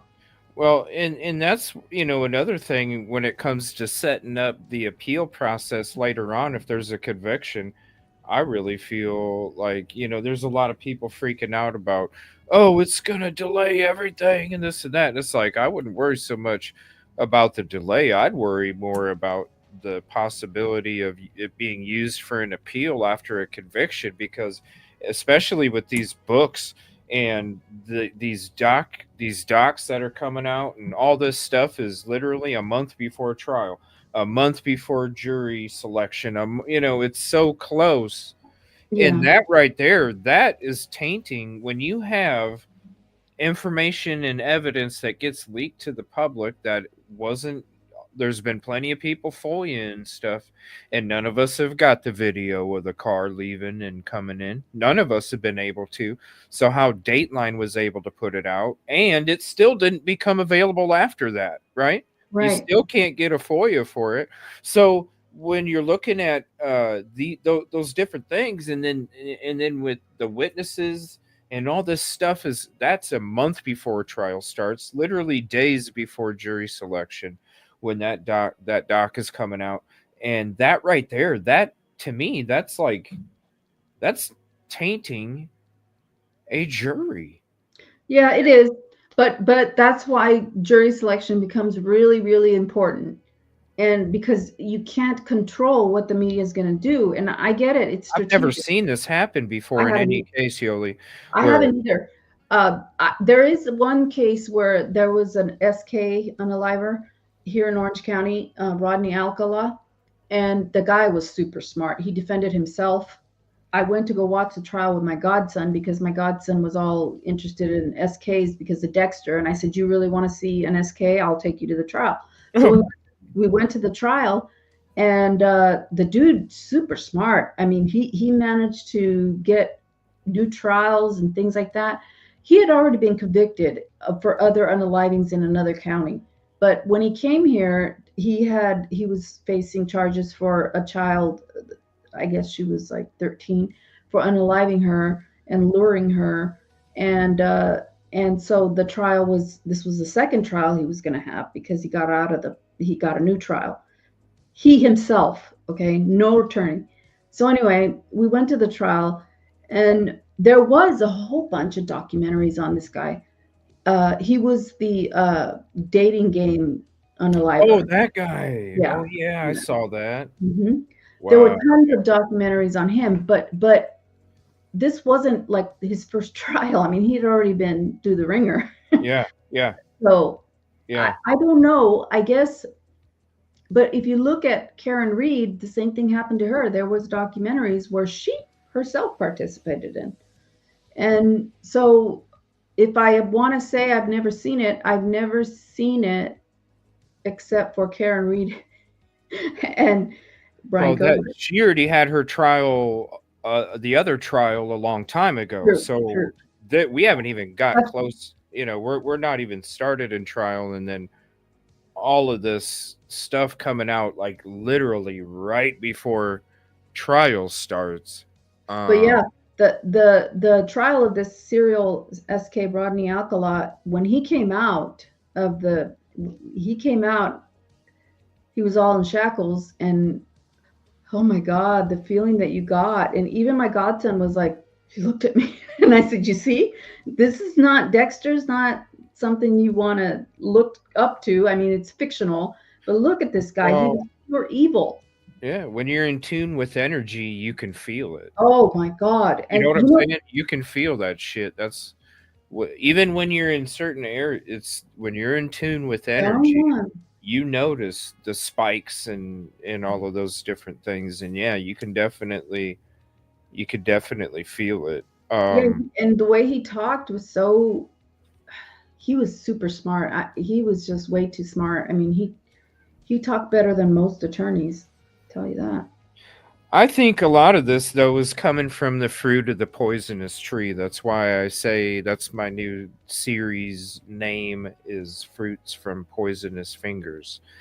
Because when you're talking about the evidence from as early on as when the forensic investigators showed up, you have the DNA dirty gloves. When you're talking about the witness statements, the people, the surviving roommates, how they were questioned and then they were allowed later that night to all go hang out in a hotel room together, and all of them and their friends got to discuss all of the events and everything they knew. And so that's kind of tainted as well. Everything from those two, from when the forensic investigators showed up and tainted the evidence with the DNA dirty glove, and then from when the witnesses were allowed to chill together and discuss things. I'm sorry, to me, everything, that's why I say it's fruit from the poisonous tree. Everything that has came out, really, I feel, comes from the fruit of the poisonous tree, Yoli, on both sides, whether it's witness statements or whether it's investigative purposes and forensics. I really feel it is fruit from everything else. Is this fruit from the poisonous tree? That's why there's so much paperwork. That's why there's so many questions and confusions, and there's so much fog. Well, there's a lot for an appeal, that's for sure. Yeah, and that's what I was trying to explain. Like, when it came out and people were freaking out about the delay, I wouldn't worry about. To me, I'm like, dude, that dude could get an appeal if found convicted because of evidence that was literally leaked, because they could make an argument that it shouldn't even be allowed.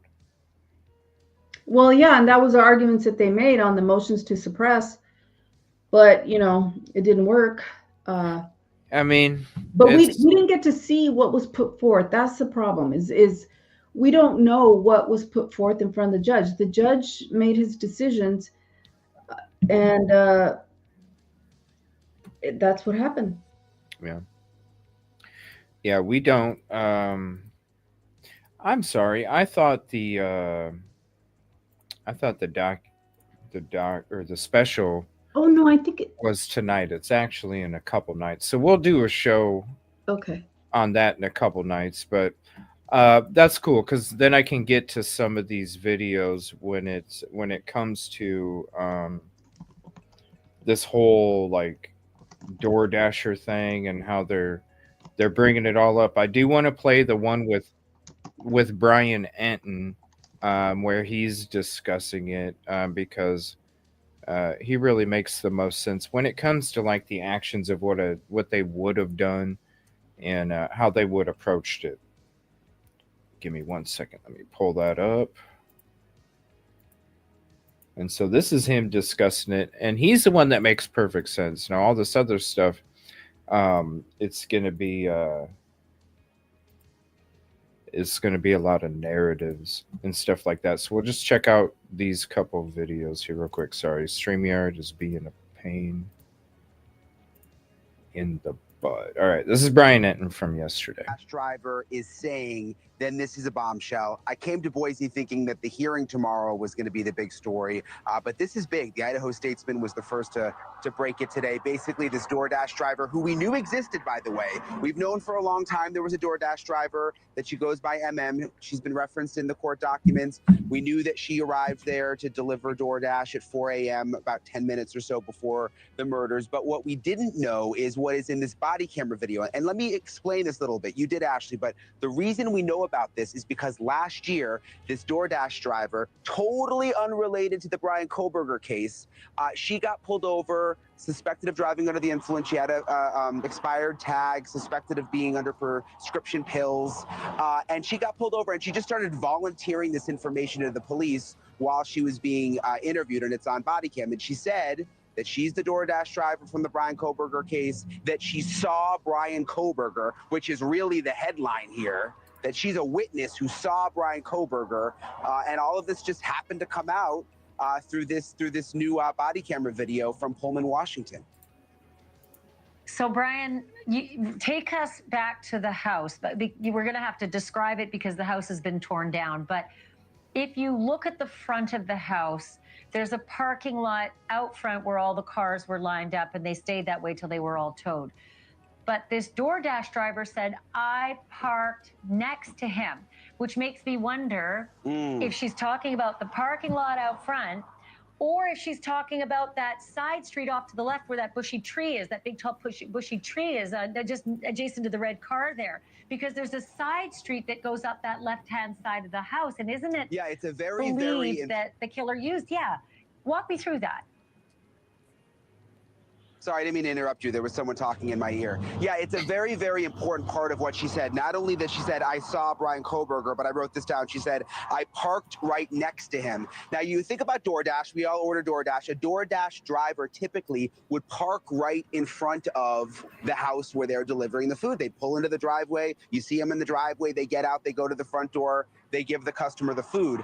Why would the DoorDash driver drive onto the side? And if they don't hand it to the customer, they always leave it at the door, take a photo, and walk away. I mean, it's street. It's just, see, this is a perfect picture right here. They're not, the DoorDash driver is not going to turn the corner, go up there and park up there on the side. So then they have to walk. They're not going down that steep hill with all the dirt when they're carrying food. They're not going to walk around the corner and go the long way. They're literally going to pull up in that huge parking lot, park off to the right-hand side. You're not blocking anybody's access in or out. It's the quickest way to drop off the food, and then they're gone.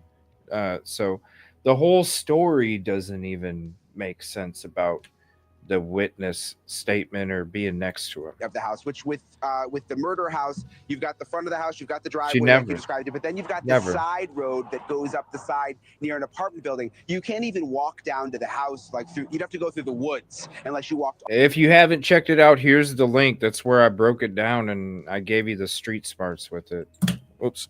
All the way around if you went to the side road. We don't know exactly where Brian Kohberger parks, if he's guilty of all this. They've never said that in any of the documents. We know that he's caught on camera going up there and going up towards the house, but we don't know exactly where he parks. But if she's saying that she parked right next to him, does that mean that he parked right in front of the house, that he just pulled right in the driveway and then went in for about 10 minutes to commit these murders? It doesn't make sense.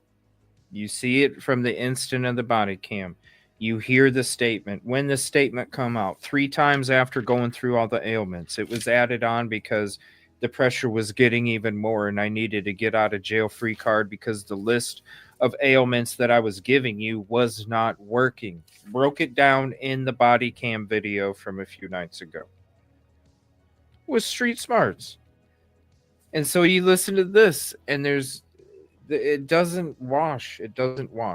So when it comes to this whole, how this late, the people are making this person to be like this figure that is shady and just as important as Dylan, she's not.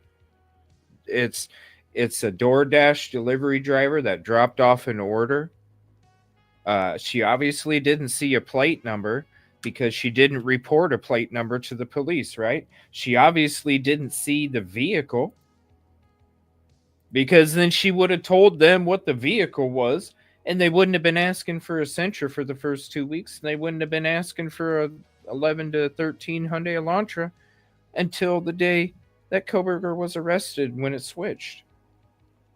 If she would have been able to give she would have been able to give them the eyewitness statement, Yoli, that he was by himself, or if he was with other people. And you know that she didn't even give them that statement because the whole time that law enforcement talked until they arrested Kohberger, they said suspects, plural.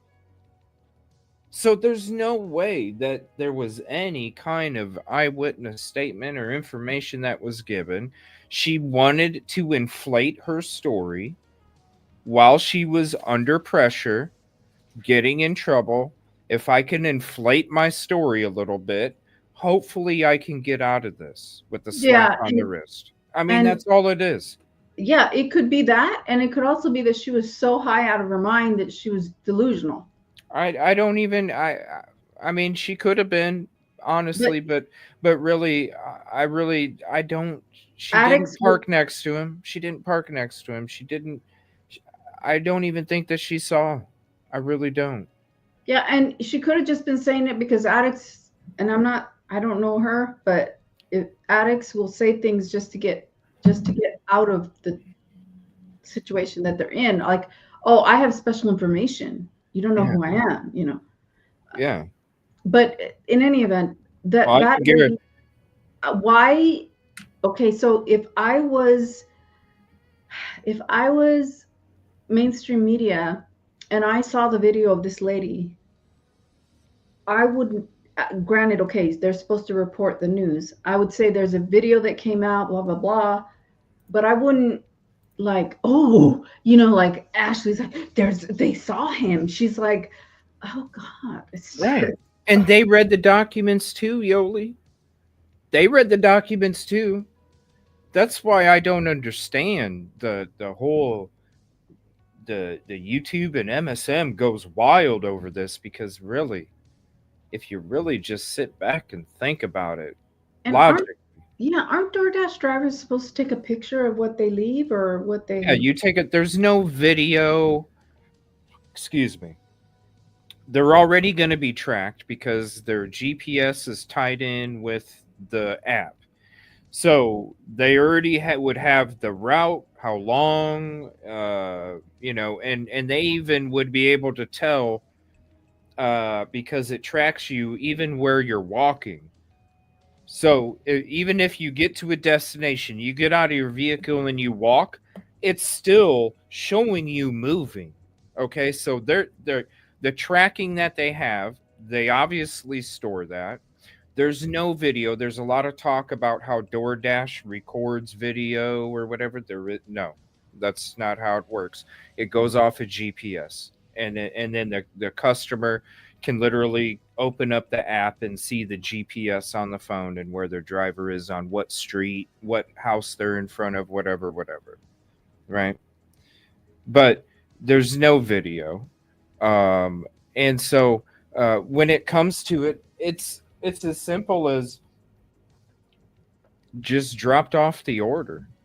You know, I don't even, you know, when it comes to, I'm sure if you think about it like this, if the girls were trying to contact Eric for more food, right? Shortly after 2:00, they were trying to contact Eric because Dylan wanted more food.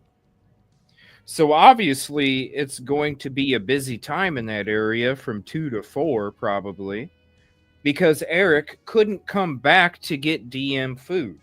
So to me, that says that's a busy time for that area on a Saturday night when everybody's coming home from drinking and they want a DoorDash food because they're still up and they need something to soak up the alcohol, right? It would be a busy time. How would she even? I'm sure she was probably even in a rush, Yoli, to make that order to get out there to do another one. Was it DM that wanted more food or Xana? No, it was DM when the girls, when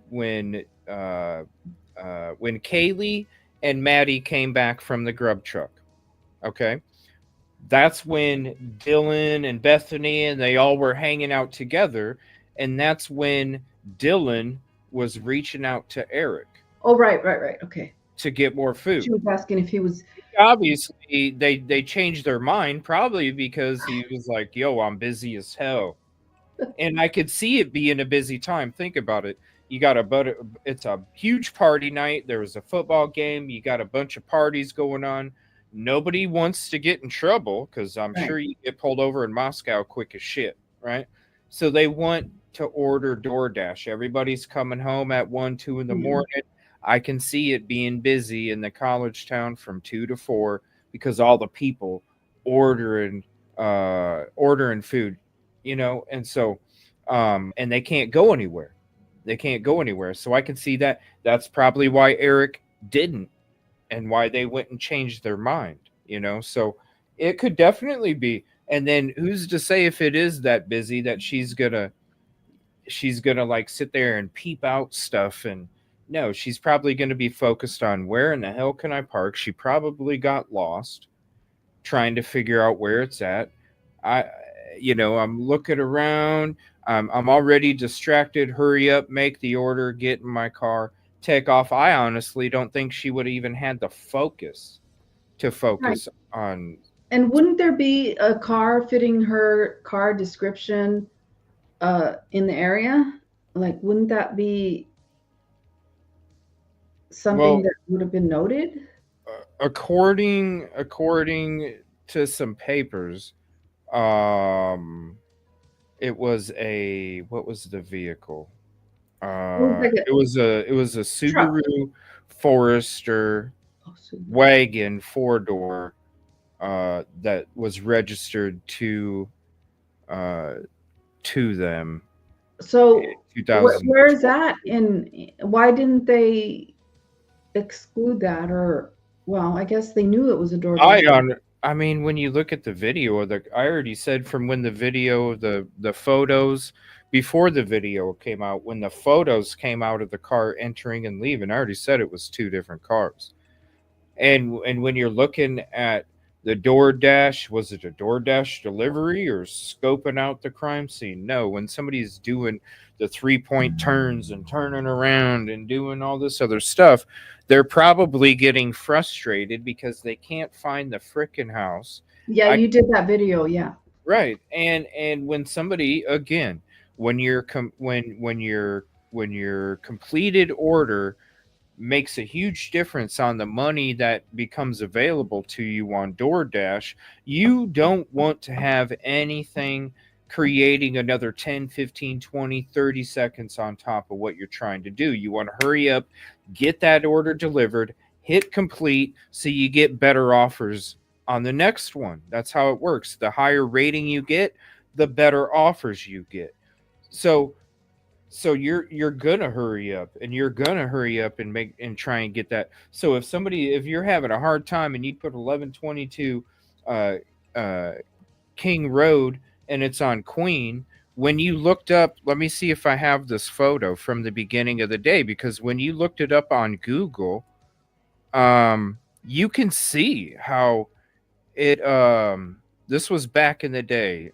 It actually had, it showed you the address, and it had the dots going over in between 1126 and 1118, so you couldn't even drive there.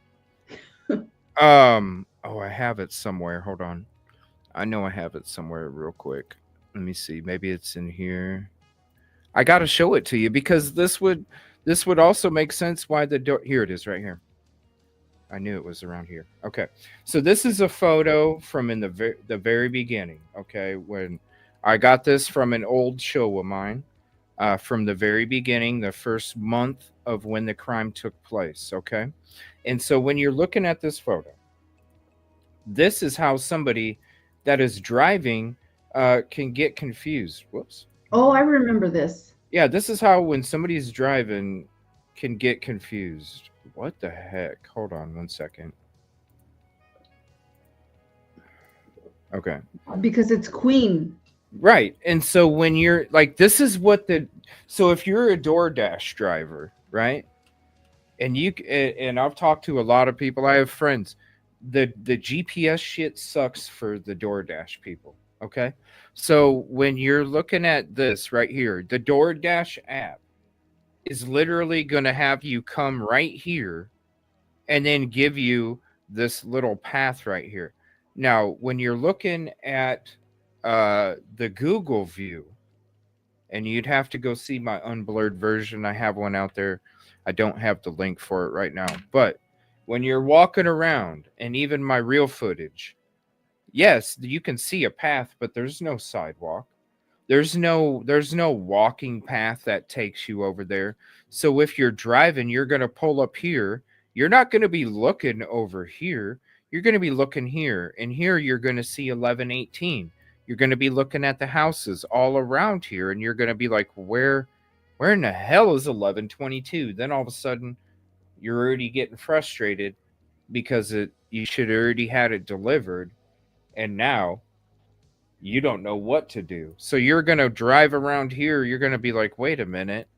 You're going to drive around here. You might see 1122, but on the house, it doesn't say King Road, does it? No, you're on Queen Road. On the house, it says 1122, but it doesn't say King Road on the house.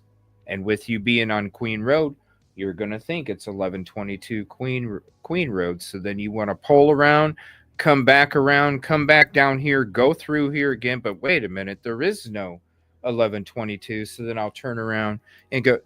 So it makes me wonder, like, okay, it's reported that she was driving during the DoorDash, that it was a Subaru Forester wagon 4-door that was registered to them in 2022, and as the vehicle that was being used to DoorDash, because you also have to register your vehicle with DoorDash.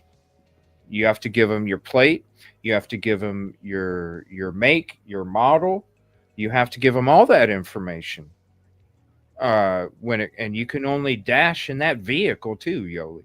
Right. You can only dash in that vehicle. You can't jump in another vehicle and go dash. And if you do, you have to update the information on your DoorDash, which you need the 2-step verification before you can do anything. And so it makes me wonder, is it really the Subaru? But I don't know. All of it is just so questionable. But when it comes to the DoorDash, this shows you guys right there that this can create a GPS nightmare to a delivery driver, especially if you've never delivered there before. Yeah. I mean, yeah, even the police were saying the wrong address when they went on their, they went to go investigate noise complaints. They even had the wrong, they were saying the wrong address. Mm-hmm. Yeah. So I remember we went through that meeting. I guess it was a meeting about zoning, and people were all confused. Yeah. Oh my God. Yeah, that zoning meeting when they got rid of the garage.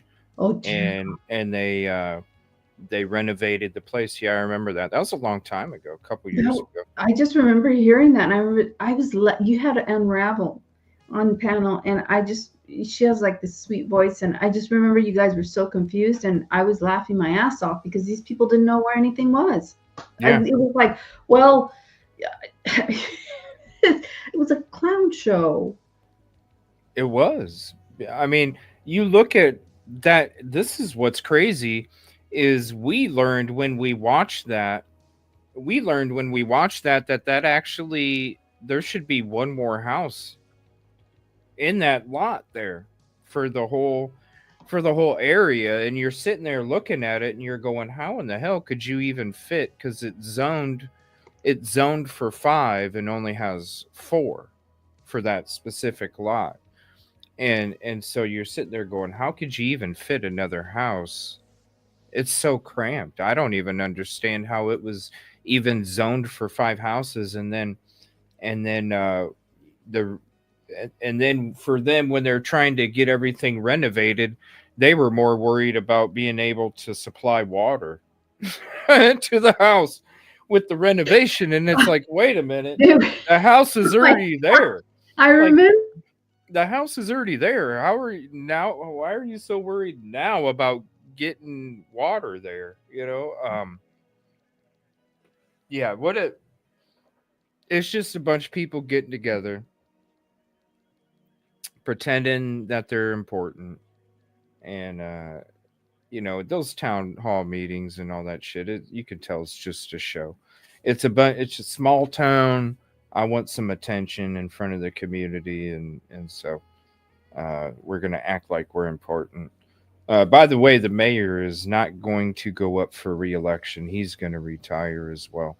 Everybody's going to be sitting pretty here soon, retiring and getting all these cool awards and stuff like Captain Champs, the award for being the liaison between the family, the school, and the police. Yeah. Wow. So there was that red Mustang that was being cleaned. With bleach. Yeah, and Misha Girl saying that the DoorDash driver lives in that small trailer park that James Curtis Leonard lives, with the red Mustang being cleaned. I mean, nobody knows anything. I mean, it's. Well, this is a theory that I was even discussing. So as soon as I seen that video, okay, Yoli, and you look at the condition of that person, you look at how they were trying to hurry up and get out of whatever trouble they could get into, right? And you kept listening to the list of all the ailments that they would go through over and over and over, or she would. And this, I hate to say it, and I hate to, it's just something that, it's not something that I like go, oh, it's something that just, when the tiles are flipping about what makes sense and don't, and then they start to match up, this tile flipped over about making sense, and it's kind of a scary one to think about. But when you look at you look at all the actions, you look at all the issues, you look at all the gaslighting, you look at all the no accountability, you look at all the blaming it on everything else, you looking at passing it off, and you look at how you wanted to isolate yourself just in that situation, which there's not that much pressure. When you're dealing with that world and you're dealing with the substances that she is reported to have been dealing with, and you're going off of street smarts, it's pretty obvious how people act on what substance. All right. I'm almost worried. It's kind of like I brought up when we went through the body cams. There's a path of destruction that follows this person. Okay. And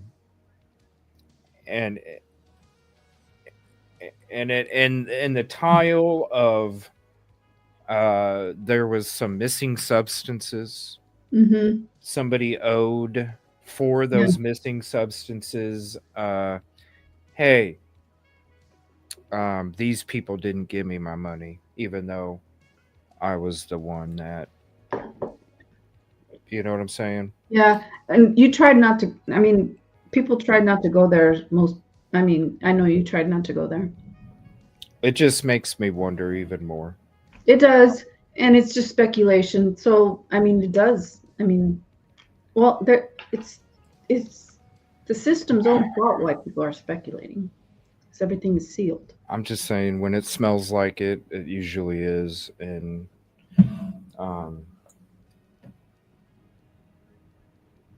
because I really feel like, I'm just common sense. I just really feel like I don't think that she committed anything, but gosh, Yoli, it is hard for the crime to literally happen a minute after she delivered the DoorDash. I mean, well, let me just say this. There's got to, yeah. Let me just say this.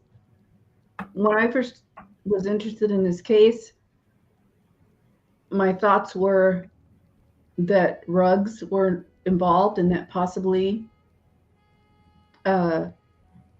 somebody was getting rugs there.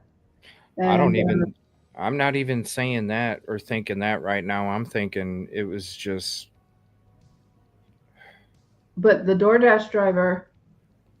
I don't think she's been there that many times. I really don't. It might have been her first time. I don't think she really even knew the area, the neighborhood. She could have been a driver of some sort, not knowing that. I mean, I don't know. I mean, my first thoughts were that BK may have been there for another reason, because he has a history of H, and he was away from his parents for the first time, and he was in a different city, and he was under pressures, real life pressures, and he was alone. And I thought maybe he relapsed and maybe he was there for another reason, and this took place. But you know, Ann Taylor is saying that he was in another area.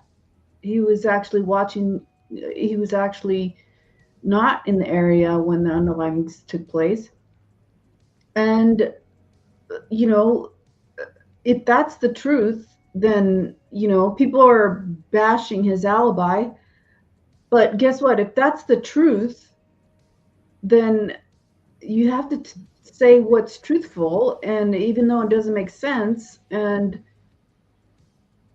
I don't know, I've always just found so much suspicion, especially with all the videos. Yeah, like the dumpster guy who gets in the car and says something like, it's like, I don't know, he says something, and like it's over, it's done or something, and they pick him up at the I mean, there's so many strange things going on in that vicinity at the time that it just, I don't know. I don't know what to think anymore. And I'll never say, I have no idea whether Brian Kohberger is guilty or innocent, but I will say that the law provides any defendant in the United States the presumption that he's innocent until proven guilty. And that's just for every defendant. Oh yeah, he said it's done. That the guy at the dumpster said it's done, and then he says something, and I thought I heard machete, but that's just me. I mean, listen, I grew up around a lot of shit. I've seen a lot of shit, you know. Have I been around have I been around people um have I been around people that have unalived other people over substances? Yeah. Like, have I seen uh it's just like this situation, Yoli. I've seen it. I've been around it where somebody got gone because Yeah, of substances, like, and shit missing. yeah, I know. And Like it was like 5 people that they got rid of, Yoli. yeah, well, okay, so I grew up in I mean, downtown. I'm just seeing this, and I watched the DoorDash video, and I see everything with the actions, the the no accountability, the pushing away, the backing into me. That's somebody that crumbles like so fucking easy, man. Yeah, And I could see somebody just like it was just look it over there the whole time while we're in front of the cops, and I can see her being manipulated. yeah. And that person, they don't mess around. And I really honestly feel like E and D really have some kind of involvement with that mixture as well. I Well, really do. here's the thing. I mean, when I was that age, like Maddie and Kaylee, or even younger, I was like out of control. Like I was a spitfire. Like I Oh, I really, was too. That's why I got kicked out I was homeless at 15 well, because they're like, "Look, we can't this is too much. We can't. There's no way." I wasn't even allowed to come in the door, Yoli. Like yeah, no, I know. I was it not. was bad.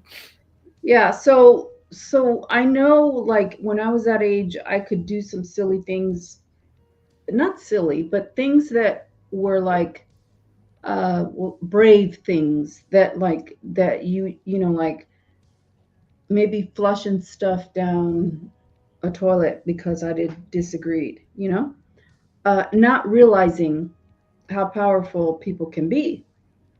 I mean, it's a good thing that, I had the angel on the other side of my shoulder. Not that, Hey, it's why yeah, it's why I 25 years ago I was like, "Hey man, I got to change how cuz I'm either going to end up dead or in jail for the rest of my life, and I needed to make a yeah, change and try and become contributing member to society. And that's where the peace, positivity, and progress came from. Is because it was like I was such a fucking hoodlum and had only cared about myself, didn't even had no conscience, you know what I'm saying? And then it came to a point where it's like, look, I need to, you know, appreciate this gift of life and try and do the right things on this planet.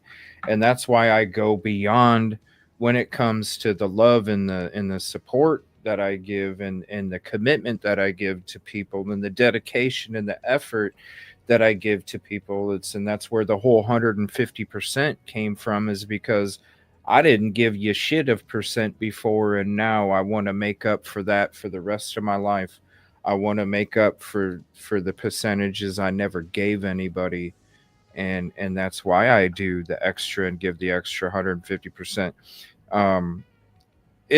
It changes who you are. It changes your soul, but that's where that's why I have a lot of experience, and I can talk about things and I can see things a lot quicker than most people, is just because I've been around it. I've seen it before. I know how it goes. I know the process. And when you're somebody that breaks everything down analytically and have ever since you were a little kid, all that stuff gets stored in a Rolodex mind file, and the card pops out whenever you get reminded of it. And then that's when you see all of these things that are taking place. And so that's why a lot of this makes sense. And it's unfortunate because of what it involves. But at the same time,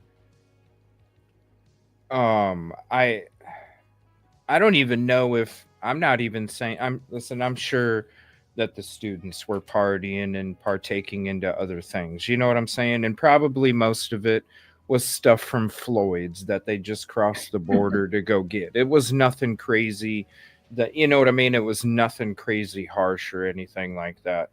When it comes to the other stuff, these girls were so successful, Yoli. I honestly don't see them doing any kind of crazy hard substances other than some gummies or some alcohol. I really don't, Yeah, it's They so were so sad successful. They were so because, successful. yes, and it's sad because, Maddie was inebriated that night more so than Kaylee. And, I could see, Maddie was an only child, and I'm an only child, and I could see how she believed, that maybe she was like, she didn't have feedback from other people growing up, like brothers and sisters. And so she may have done something, and whereas, like, I could see her doing something that she didn't realize would trigger something, and then a whole bunch of things happening. I don't know what happened, but it's sad because these young ladies and Xana and Ethan, I mean, they may not have been perfect, but God, that this is a horrible crime. And for people to think, based on what everybody knows about this case, to think that one person who is autistic or on the autism spectrum and who has OCD to just snap, because there's a possibility somebody could snap and just do this. I mean, there's a reason you're a vegan, right?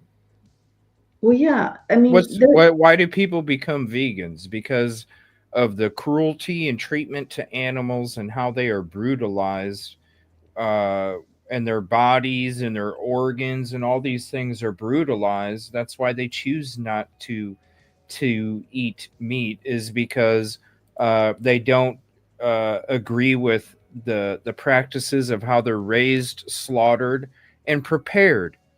So how in the hell could like the whole, you add that and then you add the vegan, you like, why they would use something else? They wouldn't use the same type of item that is used when you're hunting, But yeah, and exactly, But I don't know why Brian Kohberger is a vegan, but for the most part, what you said is true. Most vegans are, like what you said, and I probably think that it's probably true. The red meat, they don't, uh, you know, I don't know, but the fact that somebody who has OCD, and I don't know if you've ever watched the show Monk. I think I brought that up before.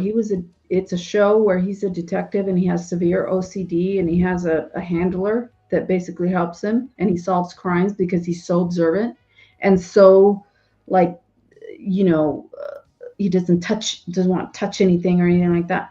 And to think that somebody who has OCD is going to snap, number one. Yeah.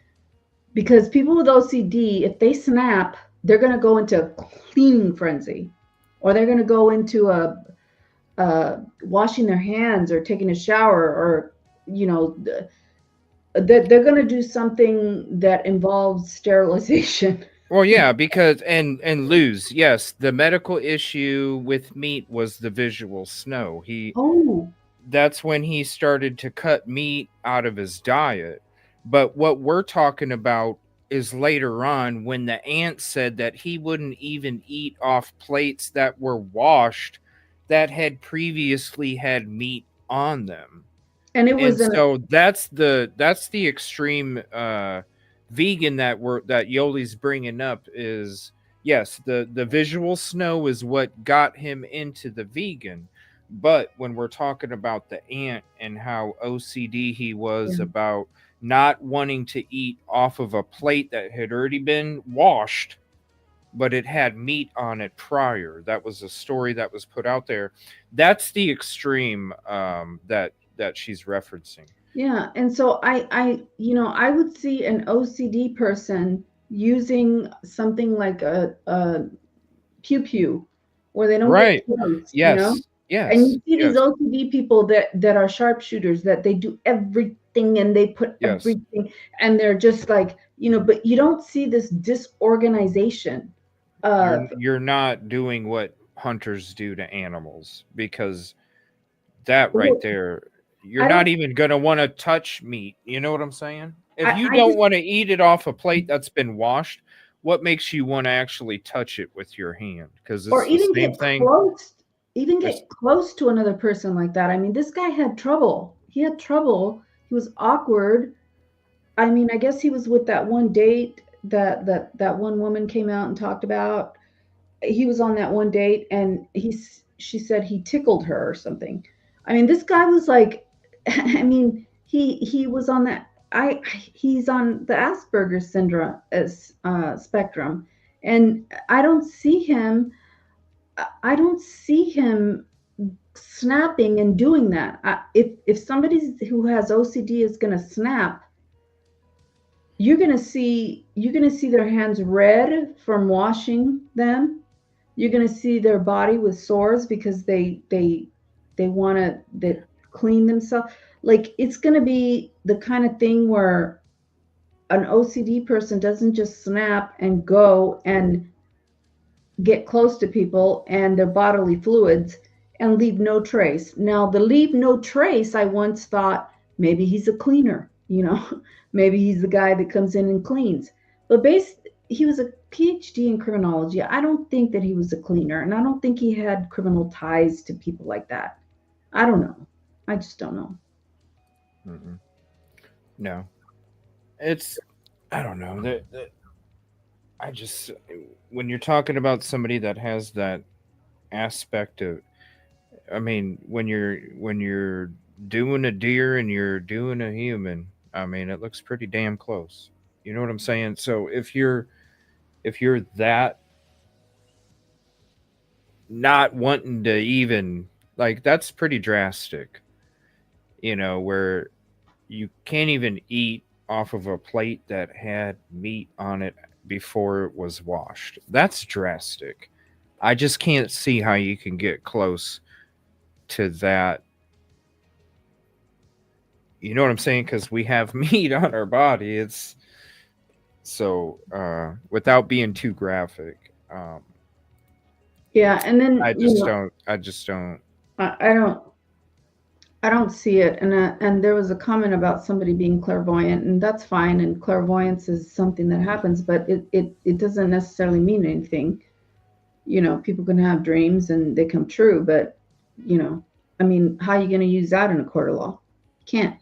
So, but your intuition, and I swear my intuition was right on when I first called into CJ's show, and I swear to God, the reason why I called in is because I felt like I needed to just put this, like everybody is so sick and tired of me talking about this case. They want nothing to do with me. They're like, you're just obsessed. You need to stop. You need to stop. You need to work. You need to, get off of this case. I had way too much time on my hands, but I knew what he was, and I knew like there had to be some reason he was involved in this, or how they may have gotten to him.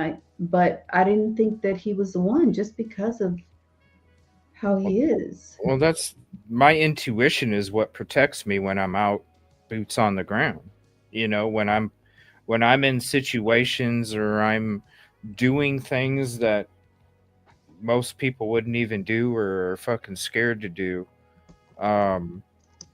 It's the intuition. I rely on my intuition like crazy when I'm out there.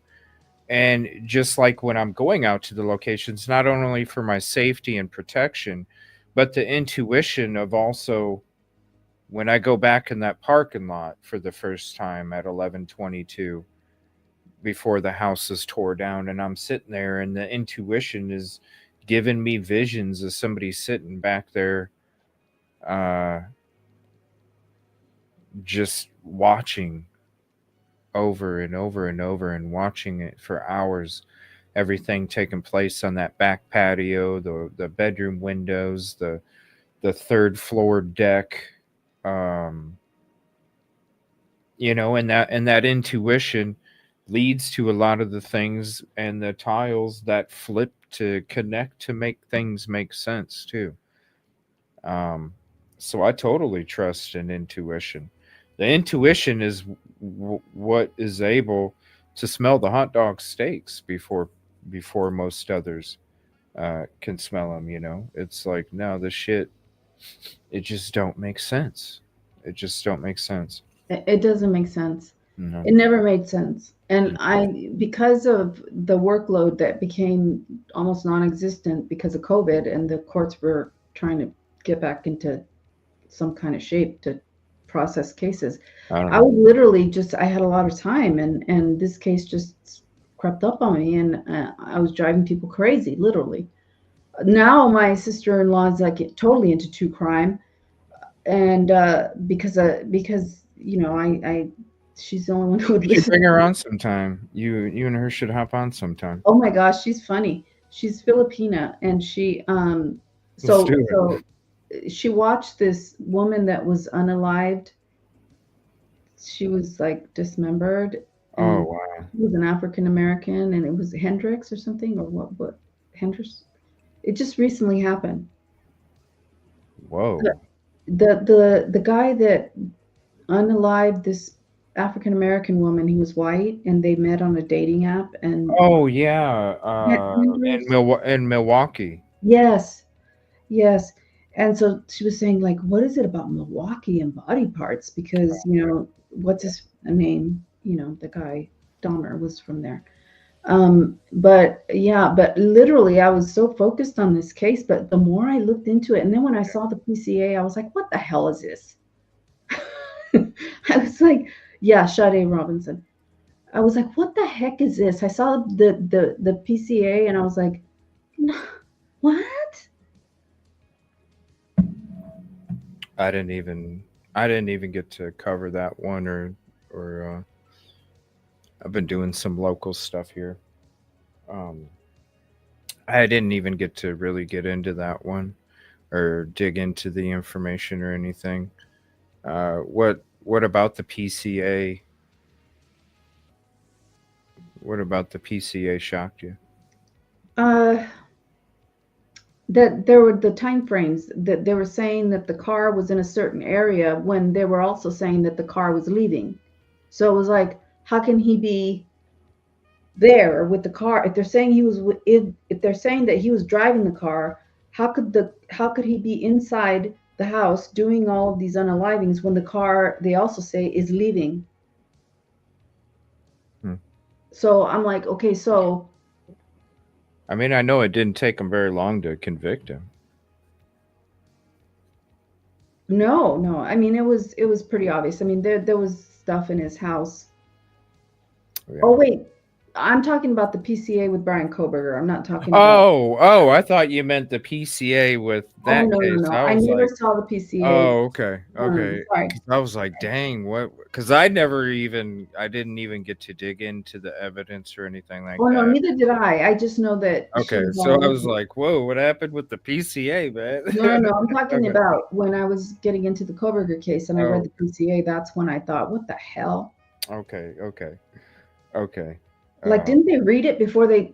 I mean, if I were the judge authorizing probable cause, I mean, I would read it, and I just reading it, it's like, okay, at this time he's supposedly unaliving people, but then the car is seen over here at this time. So that's a little mistake that doesn't make sense. And then the DNA, when they talked about the DNA, it was so vague. It's like, it was like the Idaho State Lab called and said such and such. Well, okay, the Idaho State Lab is not a person. Okay, so you need to state who contacted you, what time they contacted you, and what you did in terms of before you got when you got the trash. How did you send it to the lab? It needs to be who, what, when, where. Like, okay, on the such and such date, we instructed the trash truck drivers to get the trash. They got it. We have it on video. It shows that they grabbed the trash. They gave it to the FBI. The FBI then put it in a sealed bag, and so put it in a sealed bag and shipped it via whatever to the Idaho State Lab. So and so received it. So and so did this, gave it to this, and then they tested it, and then it was a match to the son. It was matched to the father of the son, or the father of the suspect.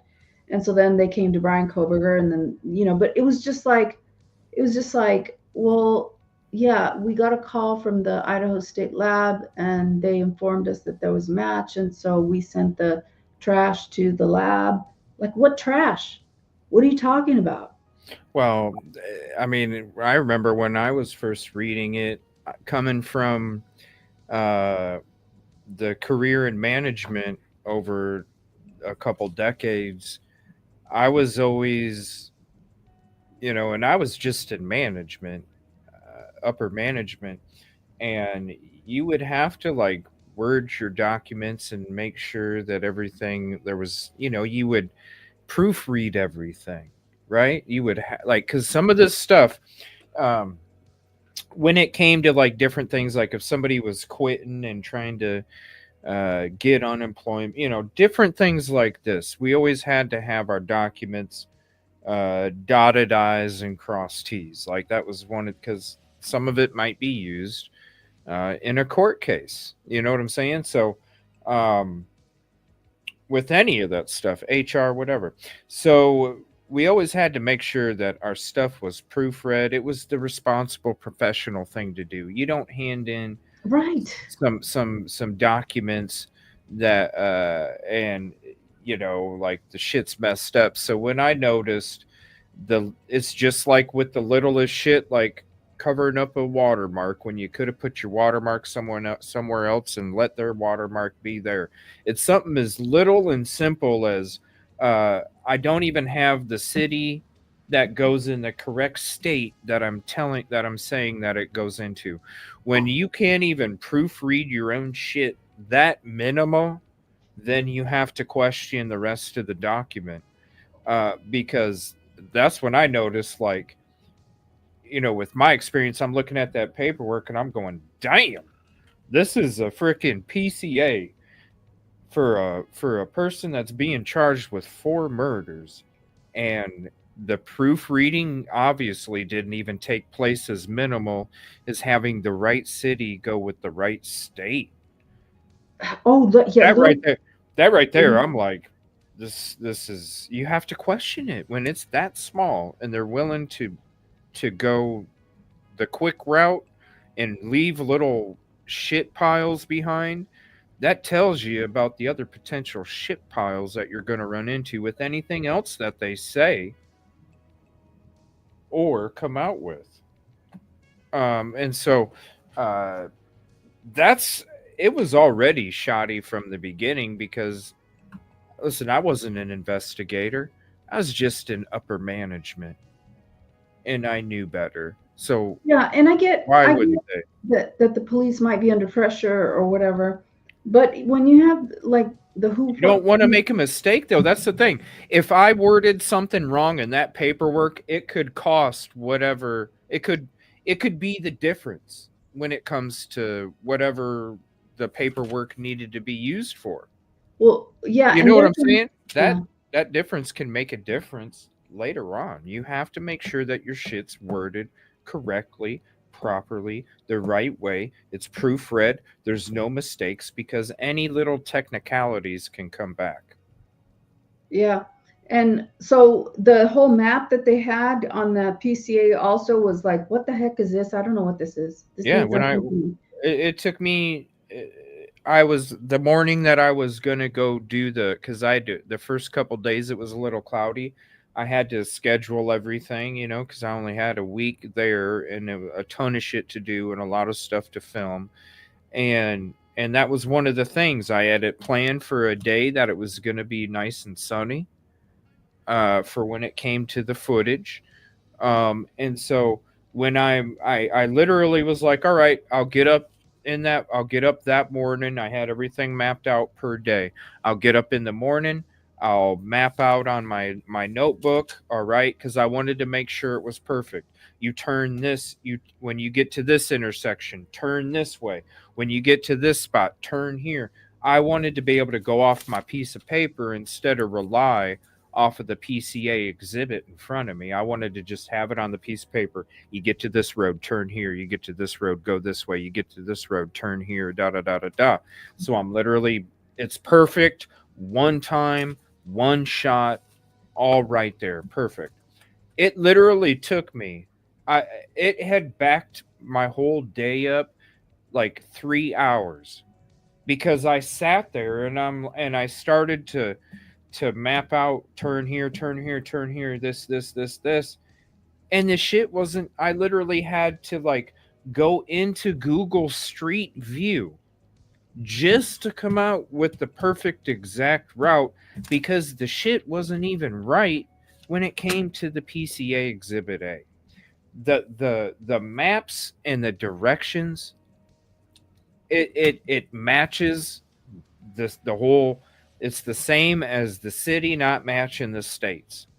You had shit that wasn't even the name of the street or the road when it was like, no, it's actually this. I literally had to go and use Google Guy walk around to try and get it perfect because that shit was all over the place. Yeah. It was the PCA was very hard for me to understand, but mainly the timing. And you know what, I guess, that people are saying, well, it's just an approximation. Well, you can't, when you get evidence, and you send it to a lab, there shouldn't be any approximation. It should be that the trash people gave us the trash at this time, and so received it, so put it in a sealed evidence, whatever, all of the trash, the whole trash, or just part of the trash, but in any event, they put it in a sealed whatever, and at this time they sent it via whatever. Well, how is the trash guy trained to handle forensics evidence, because he was the one that had to go into the trash can to get the trash to then take it out to the street to hand it to the FBI?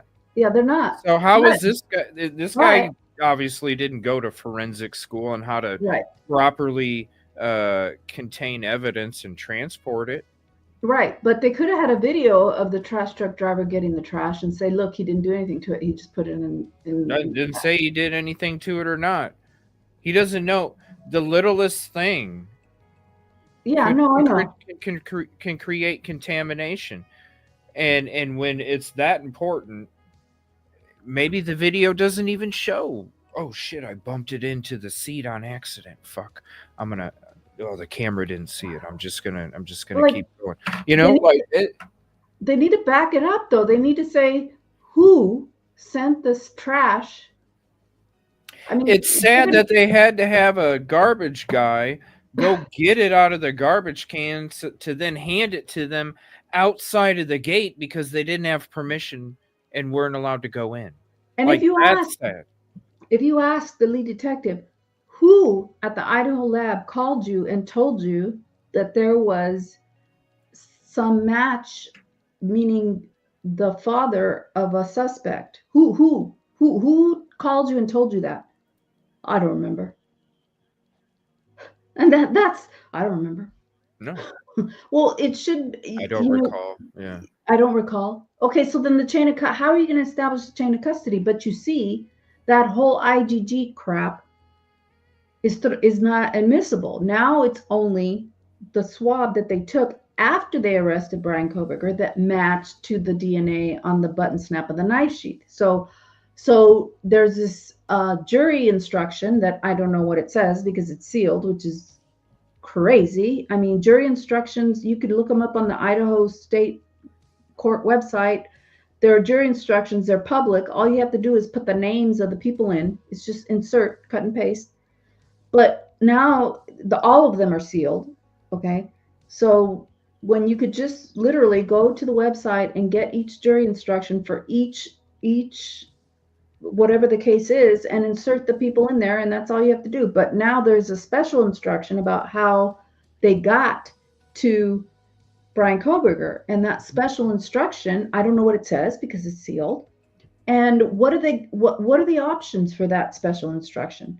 Law enforcement, Moscow law enforcement received a tip and they followed up on that tip, and you are not to question how that who, what, when, or that tip came in. I mean, I don't know what it said. I have no idea what it's going to say. Well, it's the same reason why PA search warrant and Washington State search warrant both said, hey, we're only doing this because of what Idaho showed us, and they made sure that was clear. I think it's been obvious to all of these people, even some of their own brothers, how, because they've been around these cases all this time too, and they're investigators for a reason, because when shit stinks to them, it usually is stinking. You know what I'm saying? So when you're seeing this, you got to trust them, but at the same time, common sense too, Yeah. So we'll find out. But yeah, I think Saturday is the day that the Court TV special's doing it, so maybe we'll do a special show on Saturday. There's some other things I'm going to get into in the next couple nights, but Saturday, if you're not busy, maybe we can get some other people up here too, and we can kind of discuss all this more, and then these different specials, because there's been some other ones that have been put out there too, and kind of see what goes on more about this. But I want to say thank you so much for hanging out tonight. Very thought-provoking conversation, and I'm kind of glad that TV special isn't out for a couple more days, because we got to actually sit down and discuss all this more into detail when it comes to all of it. So yeah, I appreciate it very much, and we'll definitely have to get you on when we do one of the episodes of the watch party for the Prime. Yeah. I want to try and I'd like to have some panels for that too, especially breaking that one down, because these other ones, it's all fluff pieces, but this one coming out with Prime Video is literally it's going to set the whole thing on fire, man. The witnesses, who's on there, the stuff that they're talking and claiming, and especially when it comes to the statements that they're going to be making. It's going to be wild. So I can't wait to cover that. We'll be doing that over on Twitch. So definitely download that. Amazon owns Twitch, and that's why I'm even warning my friends that are trying to go the Kick route. I'm just letting them know Prime Video and Twitch, they're going to have a special connection, and they're going to be very protective over their program when it comes to, if you guys thought Dateline was being picky, just wait for Prime Video's version, because that's a doc like no other has ever come out before with the people that are talking. So I already know they're going to be very protective over it. They own Twitch. They're going to be cool with Twitch, trust me, because then it promotes Twitch. They're not going to want you to see it on some other platform. So if you don't have it downloaded, download it now. Link up your Amazon Prime to your Twitch account. It's a simple Google search if you don't know how to do it. And then you can actually sub for free. You get one sub for free a month that you can sub over there. And we'll be having special access shows with these sneak peeks later on too. So thank you all so much. Appreciate you. Thank you, Yoli. Appreciate you. And I just want to say thank you all for being part of the community. And thanks for all the common sense conversations that we can have over here compared to all the other crazy ass wild shit that goes on over there. I love you guys. Hope you all have a peaceful night, and please be safe. Good night. Good night, everybody.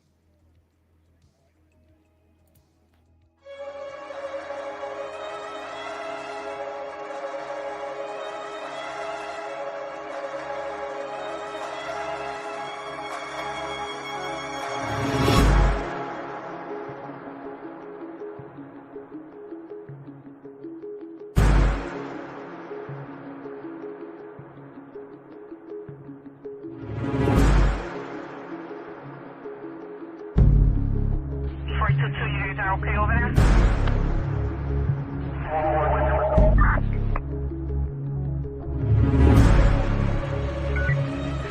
your victim at the hospital? Someone shot there. Alright, the ET